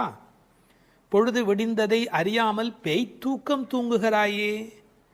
நறுமணம் பொருந்திய குழல்களை உடைய ஆயர் மகளிர் அச்சுத்தாலியும் ஆமைத்தாலியும் ஒலிக்கும்படி தமது கைகளை மாற்றி மாற்றி மத்தினால் தயிர் கடையும் பெரிய ஒலி உன் காதில் விழவில்லையா? உயிர்களின் உள்ளும் புறமும் நிறைந்துள்ள நாராயணன், அழகிய வடிவை உடையவன், நமது ஆயர்பாடியில் கண்ணனாக வந்து தன்னை கொல்ல வந்த கம்சன் விடுத்த கேசி என்ற அரக்கனை கொன்று கேசவன் என்று பெயர் பெற்றவன். அவனது புகழை இந்த மார்கழி விடியற்காலையில் நாங்கள் பாடி வருவதை காதால் கேட்டும் கேளாதது போல் படுக்கையில் கிடக்கிறாயே, இது உன் பெருமைக்கு அழகல்ல, எழுந்து கதவை திற. இது பாடலின் திரண்ட பொருள். கரிச்சான் குஞ்சு, கரிக்குருவி, வலியன், செம்போத்து என்றெல்லாம் அழைக்கப்படுகிற அந்த குருவிகள் ஆனைச்சாத்தன் என்ற பெயருடையவை. அவை ஒன்றோடு ஒன்று கலந்து பேசுகிற போது கீசு கீசு என்று ஒலி எழுப்புகின்றன. பறவைகளுடைய ஒலி கிசு கிசு என்று இருந்தாலும் அது கிருஷ்ண கிருஷ்ண என்று சொல்லுவதைப் போல பக்தர்கள் காதில் விழுகிறது. ஒரு இயற்கை ஒலியை பாடலில் கொண்டு வந்து காட்டுகிறார் ஆண்டாள் நாச்சியார். இயற்கை எழிலை முழுமையாக படம் பிடிக்கிறார். ஏன்? Nature is the body language of the god the almighty. கடவுளின் உடல் மொழி எது என்று கேட்டால் இயற்கைதான் கடவுளின் உடல் மொழி. இந்த உலகம் பல சப்தங்களால் ஆனது. ஆனால் நமக்கு எந்த சப்தம் வேண்டுமோ அதைத்தான் நாம் கிரகித்துக் கொள்கிறோம். நமக்குரிய சப்தத்தை பிரித்தெடுப்பதுதான் வாழ்க்கையின் சூட்சமமே.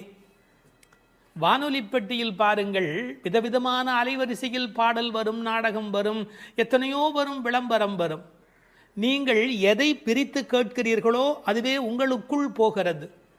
அதுபோல் பிரபஞ்சம் முழுவதும் பல்வேறு சப்தத்தால் நிறைந்திருந்தாலும் அவரவர்கள் அவரவருக்கு உரிய சப்தத்தை தான் எடுத்துக்கொள்ள முடியும். இந்த ஆனைச்சாத்தன் கலந்து பேசின பேச்சரவம் என்கிறாள். கணவன் மனைவி கூட பல வீட்டில் கலந்து பேசுவது இல்லை. ஆனால் இந்த பறவை பட்சிகளுடைய பண்பாடு காலையில் எழுந்தவுடன் மகிழ்ச்சியை வெளிப்படுத்துகின்றன. மனிதன் காலையில் எழுகிற போது மகிழ்ச்சியோடு எழ வேண்டும். நேற்று இரவு தூங்கினோம், அது ஒரு பெரிய விஷயம். இன்று காலை உயிரோடு எழுந்திருக்கிறோம், அதுவும் பெரிய விஷயம். அதனால் மகிழ்ச்சியோடு அந்த மகிழ்ச்சியை கடவுளுக்கு நன்றி சொல்வதைப் போல பறவை பட்சிகள் சப்தஜாலம் எழுப்புகின்றன. அவை பேசின பேச்சரவம் என்று ஒரு வார்த்தை பயன்படுத்துகிறார். பேச்சு என்பது தெளிவானது, அரவம் என்பது ஒலியை குறிப்பது, ஓசையை குறிப்பது. பெரிய சப்தத்துக்கு அரவம் என்று பொருள் வரும். இவர்கள் தனித்தனியாக பேசுகிறார்கள், மொத்தமாக கேட்கிற போது சப்தம் மட்டும்தான் கேட்கிறது. எதையுமே கூட்டமாக குழப்பிக்கொண்டால் நமக்கு புரிய போவதில்லை. கூர்ந்து தனியாக கவனித்தால்தான் பேச்சு கிடைக்கும், இல்லை என்றால் அரவம் தான் கிடைக்கும்.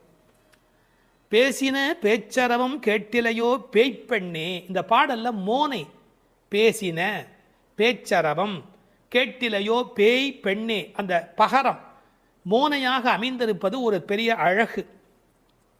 நீங்கள் உண்மையில் நல்ல விழிப்பில் இருந்தால், காலையில் மகிழ்ச்சியாக இருந்தால், பறவைகளின் குரல் மட்டுமல்ல, அவை தங்கள் சிறகுகளை சிலுசிலுப்பதை கூட நம்மால் கவனிக்க முடியும்.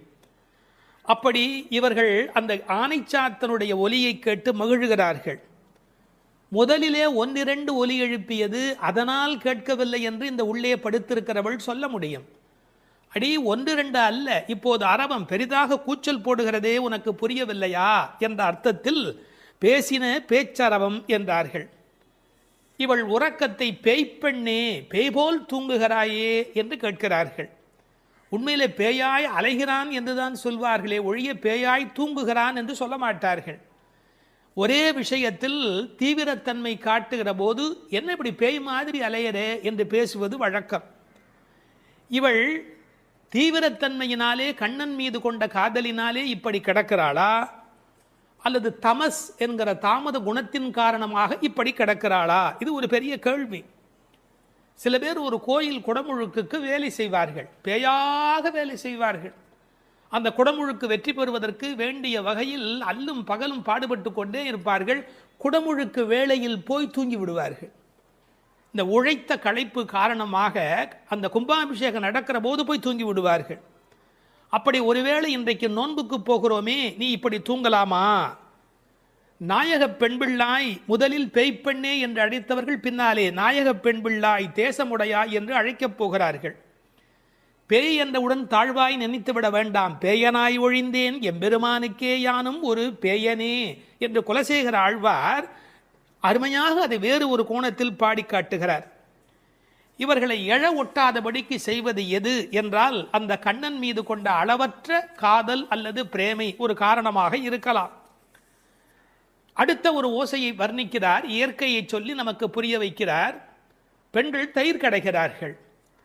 அந்த பெரிய ஆய்ச்சிமார்கள் தயிர் கடைகிற போது அவர்கள் கழுத்தில் அணிந்திருக்கிற தாலி, அதுவும் காசும் பிறப்பும் கலகலப்ப கைவேர்த்து, அச்சுத்தாலி ஆமைத்தாலி என்பார்கள். இதை கொஞ்சம் புரிந்து கொள்வது கடினம். இளம் வயதிலிருந்தே பெண்களுக்கு தங்க காசு கொடுத்து கொண்டே வருவார்கள்.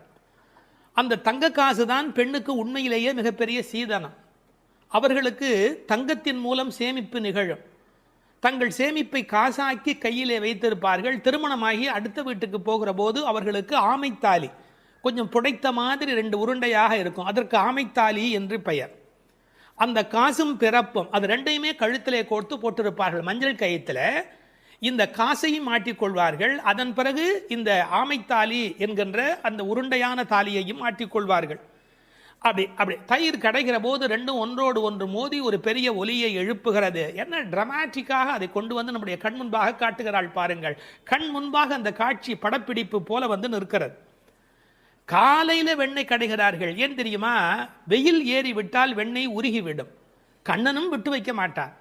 எனவே அதிகாலையிலே கடைய வேண்டும் என்று வெண்ணெய் கடைகிறார்கள். பகவான் ராமகிருஷ்ணர் ஓர் உதாரணம் சொல்லுகிறார். வெண்ணெய் கடைகிறவர்கள் விடியற்காலையில் கடைவார்கள். காரணம், வெயில் வந்து விட்டால் வெண்ணெய் இளகிவிடும். அதுபோல் பக்தி வர வேண்டிய வயது இளம் வயது. உங்களுக்கு வயதாகிவிட்டால் உலகத்தின் வெப்பத்தில் அது உருகி ஓடிவிடும். எனவே இளம் வயதில் பக்தி வெண்ணெய் திரள வேண்டும், காலையில் மோர் கடைவது தயிர் கடைவது போலே என்று பகவான் ராமகிருஷ்ணர் ஒரு கருத்து சொல்வார். கை பேர்த்து கடைய முடியல, மலை மாதிரி வெண்ணெய், பார்க்கடல் மாதிரி பானை, எவ்வளவு நேரம் அந்த மத்தை போட்டு உருட்டி கொண்டே இருக்கிறது. கை மாற்றி கை பேர்த்து. காலையிலேயே இந்த பெண்கள் தலையில் பூச்சூடி இருக்கிறார்கள். இவர்கள் குழலுக்கே வாசம் இருக்கிறது. வாசனரும் குழலாய்ச்சியர் மத்தினால் ஓசைப்படுத்த தயிர் அரவம் கேட்டிலையோ.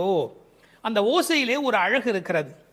பித்தகோரஸ் கொல்லறு பட்டறையிலே ஏற்படுகிற ஒலியை வைத்துக்கொண்டு அந்த இரும்பின் அடர்த்தி என்ன என்று சொல்ல முடியும் என்று சொல்கிறார். அடர்த்தியான இரும்பு வர வர அதை தட்டுகிற அந்த ஒலி ஓசை மாறிக்கொண்டே போகும் என்று சொல்லுகிறார். ஒலி அழகை பற்றி மகாகவி பாரதி ஒரு மனிதனை ஒலியும் ஓசையும் என்ன பாடுபடுத்துகிறது என்பதை குறிப்பிடுகிறார்.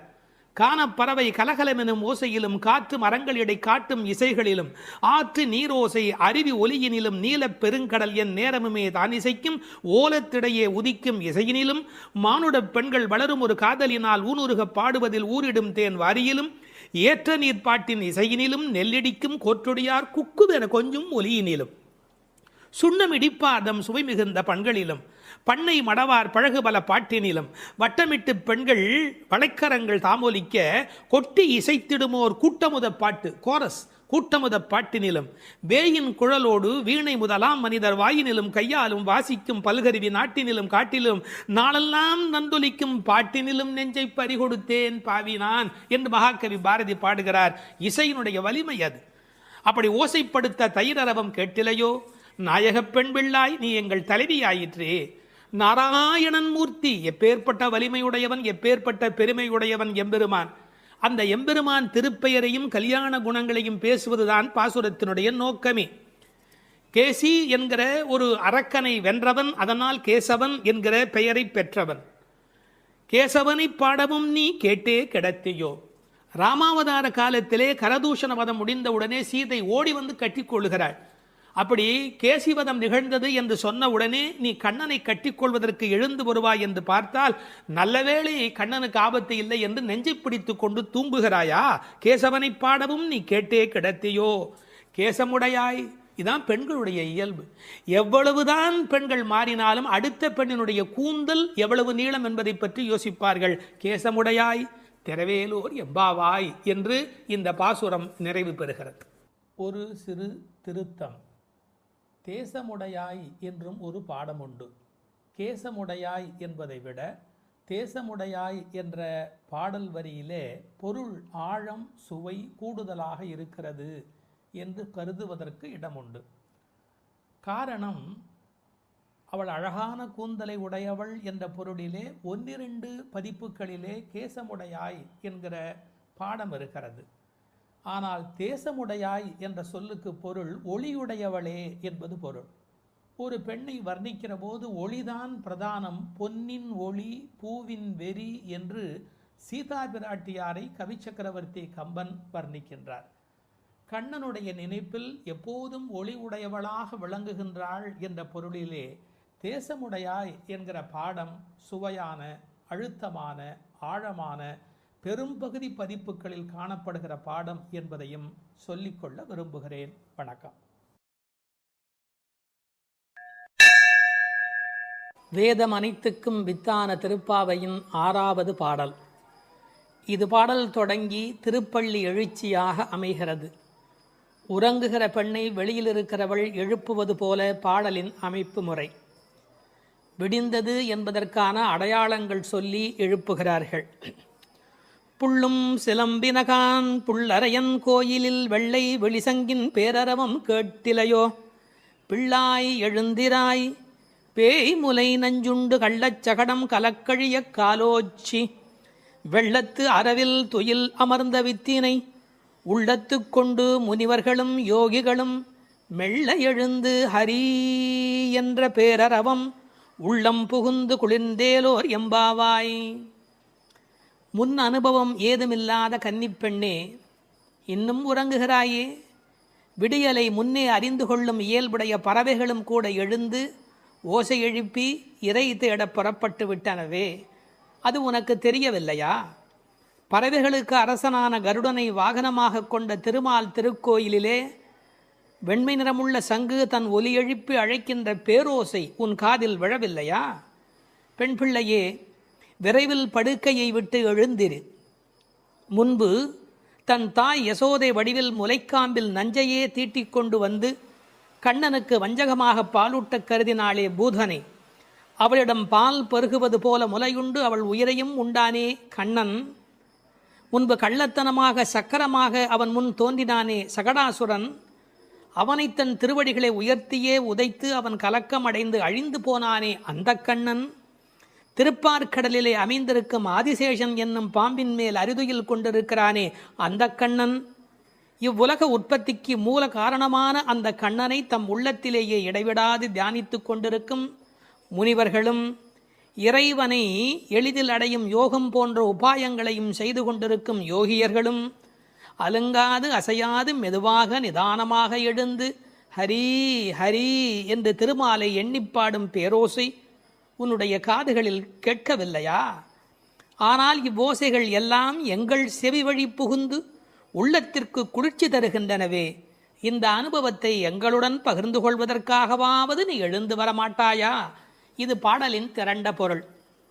புள்ளும் சிலம்பினகான் புள்ளரையன் கோயிலில். புள்ளும் சிலம்பினகான் என்பது இயற்கையின் அழைப்பு. காலையிலே பறவைகள் ஒலி எழுப்புகின்றன. இதில் புள்ளும் என்றால் அந்த உம்மை சிறப்பு உம்மை. காலை பொழுது எப்படி விடுகிறது என்றால் கோழி கூவுது என்று ஒரு வார்த்தை சொல்வார்கள். மனித வாழ்க்கை இயற்கையோடு கலந்து நிற்கக்கூடிய தனித்த சிறப்புடையது. அது காலையில் இறை தேடுவதற்கு புறப்படுவதற்கு முன்பாக ஒலி எழுப்பி அதன் பிறகு புறப்படும். இறை தேடும் போதே இறை தேடு என்பதுதான் மனிதனுக்கும் விலங்குக்கும் இருக்கிற வித்தியாசம். அதனால் இறை தேடி அது எழுப்புகிற ஒலியை கேட்ட மாத்திரத்தில் இறை தேடி வல்லினரா இறை தேடி நாம் அந்த பெருமானை நினைக்க வேண்டாமா என்ற அர்த்தத்தில் புள்ளும் சிலம்பின என்றாள். தமிழிலே சிலம்புதல் என்றால் ஒலி எழுப்புதல் என்று பொருள். அதிகாலை எழுவதை மனிதன் பறவைகளிடமிருந்து கற்றுக்கொண்டான் என்கிறார்கள். அது மட்டுமல்ல, பறவைகள் மனிதனுக்கு எச்சரிக்கை உணர்வை ஊட்டக்கூடிய ஒரு அடையாளம். ஒரு காலத்தில் காடுகளில் மனித இனம் வாழ்ந்த காலத்தில் பதுங்கி வரும் பாய்ச்சல் மிருகங்கள் குறித்து எச்சரிக்கை ஒலி எழுப்பும் இயல்பு பறவைகளுக்கு உண்டு. எனவே பறவைகளின் ஒலியை பார்த்து வருகிற நன்மை தீமைகளை மனிதன் உணர்கிற பழக்கம் அன்று தொட்டிருந்திருக்கிறது.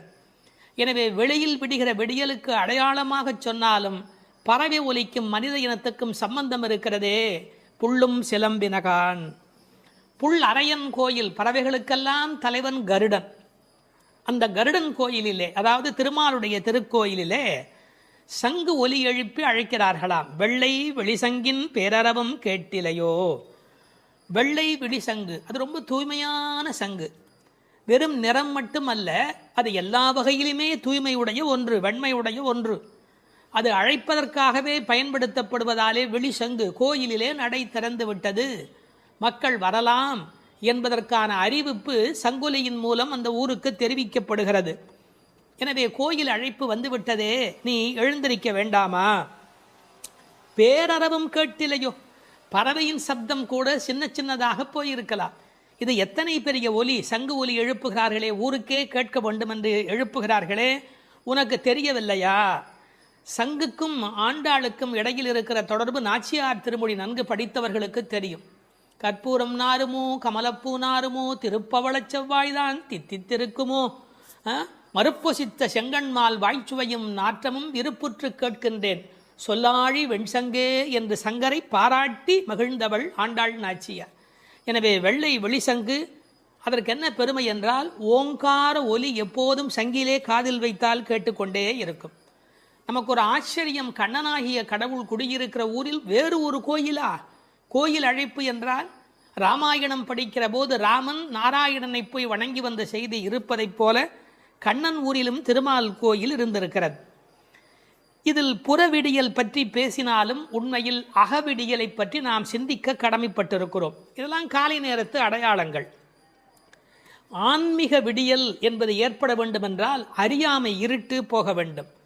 நீங்கள் இருட்டை விரட்டிவிட முடியுமா? இந்த உலகத்தில் என்ன முயன்றாலும் இருட்டை விரட்ட முடியுமா? ஒரே ஒரு வேலை இருக்கிறது, ஒரு வெளிச்சத்தை நிறுவுவதுதான் மனிதன் செய்ய வேண்டிய வேலை. எல்லாரும் உட்கார்ந்து கொண்டு இருட்டே போ இருட்டே போ இருட்டே போ என்றால் போகாது. ஆனால் ஒரு விளக்கை ஏற்றி வைத்தால் இருட்டு காணாமல் போய்விடும்.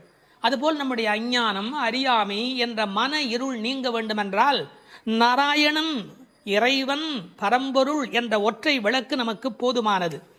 அதை சொல்லிவிட்டு பிள்ளாய் எழுந்திராய் என்கிறார். பெண் பிள்ளைகளை ஏ பிள்ளை என்று அழைப்பது தமிழ் மண்ணிலே இருக்கிற ஒரு மரபு. என்ன பிள்ளை இப்படி பேசிக்கிட்டே இருக்கிறியே அப்படிம்பாங்க. அது சிறு பிள்ளைகளை சொல்லுகிற வழக்கம் உண்டு. பிள்ளாய் எழுந்திராய். இந்த பிள்ளாய் என்பதில் இருக்கிற அழகு, சிறுபிள்ளைத்தனமாக நடந்து கொள்கிறாயே. உனக்கு கோயிலுக்கு வந்து முன் அனுபவம் இல்லையா? இந்த சபரிமலைக்கு போகிற போது கன்னிசாமி என்று அழைத்து கொண்டு போவார்கள். எல்லாரும் எழுந்திருக்கிற நேரத்தில் அவர் எழுந்திருக்க மாட்டார், அந்த முறையாக பூஜையில் கலந்து கொள்ள மாட்டார். கன்னிசாமி அவருக்கு விவரம் தெரியல என்று எல்லோரும் சொல்வார்கள். இந்த பிள்ளை எழுந்திருக்கவில்லை, பிள்ளாய் எழுந்திராய் என்றார். அவள் எழுந்திராமைக்கு காரணம் சோம்பல் மட்டுமல்ல, சோம்பலை தாண்டி இன்னொன்றும் இருக்கலாம். என்ன? கிருஷ்ண மயக்கம் என்றும் காரணமாய் இருக்கலாம். மிக முதிர்ந்த நிலை ஒரு காரணமாய் இருக்கலாம். அவளுக்கு அதிர்ச்சி உண்டாகும்படியாக எழுப்புவதற்கு உரிய கண்ணபெருமானுடைய வரலாறுகளை சொல்லுகிறார்கள். பேய்முலை நஞ்சு உண்டு பூதனே என்ற ஒரு அரக்கி தாய்முலைப்பாலில் அமுதிருக்க தவழ்ந்து தளநடை இட்டு சென்று பேய் முலைவாய் வைத்து நஞ்சு உண்டு பித்தன் என்றே பிறர் ஏசன் என்றாய் திருமங்கையாழ்வார் பாடுகிறார். அதாவது தாயிடத்தில் அமுது உண்ணாமல் பேயிடத்தில் போய் உண்டு அவளுக்கு மேலே போவதற்கான வழிமுறையை செய்த பூதனையினுடைய வரலாறு, அரக்கியின் வரலாற்றை சொல்லுகிறார். அடுத்து இன்னொரு வரலாறு, கள்ளச்சகடம் கலக்கழிய காலோச்சி. கள்ளச்சகடம், சகடாசுரன் என்ற ஒரு அசுரன் வஞ்சனையான வடிவத்தில் சக்கரமாய் வருகிறான். அப்போது பெருமான் என்ன செய்தார்? தம் கால்களாலே எட்டி உதைத்தார். தன்னை நேடி வந்த ஆபத்தை அவர் விரட்டுகிறார். என்ன நயம் சொல்வார்கள் தெரியுமா? பெருமாளுடைய திருவடி நம்முடைய கஷ்டத்தை போக்குகிறது என்பதையும் தாண்டி பெருமாளின் துன்பத்தையே போக்கக்கூடியது. இப்படிலாம் அர்த்தம் சொல்லலாமா என்று கேட்பார்கள். உயர்வர உயர்நலம் உடையவன் எவனவன், மயர்வர மதிநலம் அருளினன் எவன் அவன். இந்த பாசுரத்திலே துயரரு சுடரடி என்று ஒரு வாசகம் வரும். அந்த துயரரு சுடரடி என்பதற்கு வியாக்கியானம் செய்த பெருமக்கள் நம்முடைய துயர் என்று கூட அர்த்தம் செய்ய வேண்டிய அவசியமில்லை. பக்தனுக்கு அனுகிரகம் பண்ணுவதற்கு திருவடி இருந்தும் பக்தன் தன்னிடத்தில் வந்து அதை பெறாத போது பகவான் துயரமுறுகிறான். தாய் தன்னுடைய முலைப்பாலை தரையிலே பீச்சுமா போல அருளை அவன் பக்தர்களுக்கு வழங்குகிறான் என்று எழுதினார்கள். எனவே பெருமானுடைய திருவடி பெருமானுடைய துன்பங்களையே நீக்கியது என்றும் பொருள் கொள்ளலாம். மனிதர்களுக்கு ஒவ்வாதது ரெண்டு காரம், ஒன்று அகங்காரம், மமகாரம். அப்படி தோன்றிய அசுரர்களை அவன் அழித்திருக்கிறான். வெள்ளத்தரவில் துயிலமர்ந்த வித்து, இந்த உலகத்துக்கெல்லாம் மூலமான வித்து. நல்ல தண்ணீர் நனைத்துதான் விதையை நடுவார்கள். இவன் வெள்ளத்து அரவில் பார்க்கடலிலே பாம்பிலே படுத்திருக்கிறான். வெள்ளை வெள்ளத்தின் மேலொரு பாம்பின் மிசை கள்ள நித்திரை கொள்ளும் பரமன் என்பார்கள். நீர் குளிர்ச்சி, பாம்பு குளிர்ச்சி, அந்த குளிர்ச்சிக்கு மேல் குளிர்ச்சியாக கண்ணபெருமானுடைய தோற்றம் குளிர்ச்சி. முதல் தனி வித்தேயோ என்று நம்மாழ்வார் பாடுவார். ஆலமர் வித்தின் அரும் குரலன் என்று கம்பர் பாடுவார். விச்சி இன்றி விளைவது இல்லை என்று பிரகலாதனுடைய சரித்திரத்தை பாட வந்த இடத்திலே கவி சக்கரவர்த்தி கம்பன் பாடுகிறார். இந்த உலகத்துக்கெல்லாம் ஒரு மூல விதை உண்டு, அந்த விதை இறைவன் என்பதை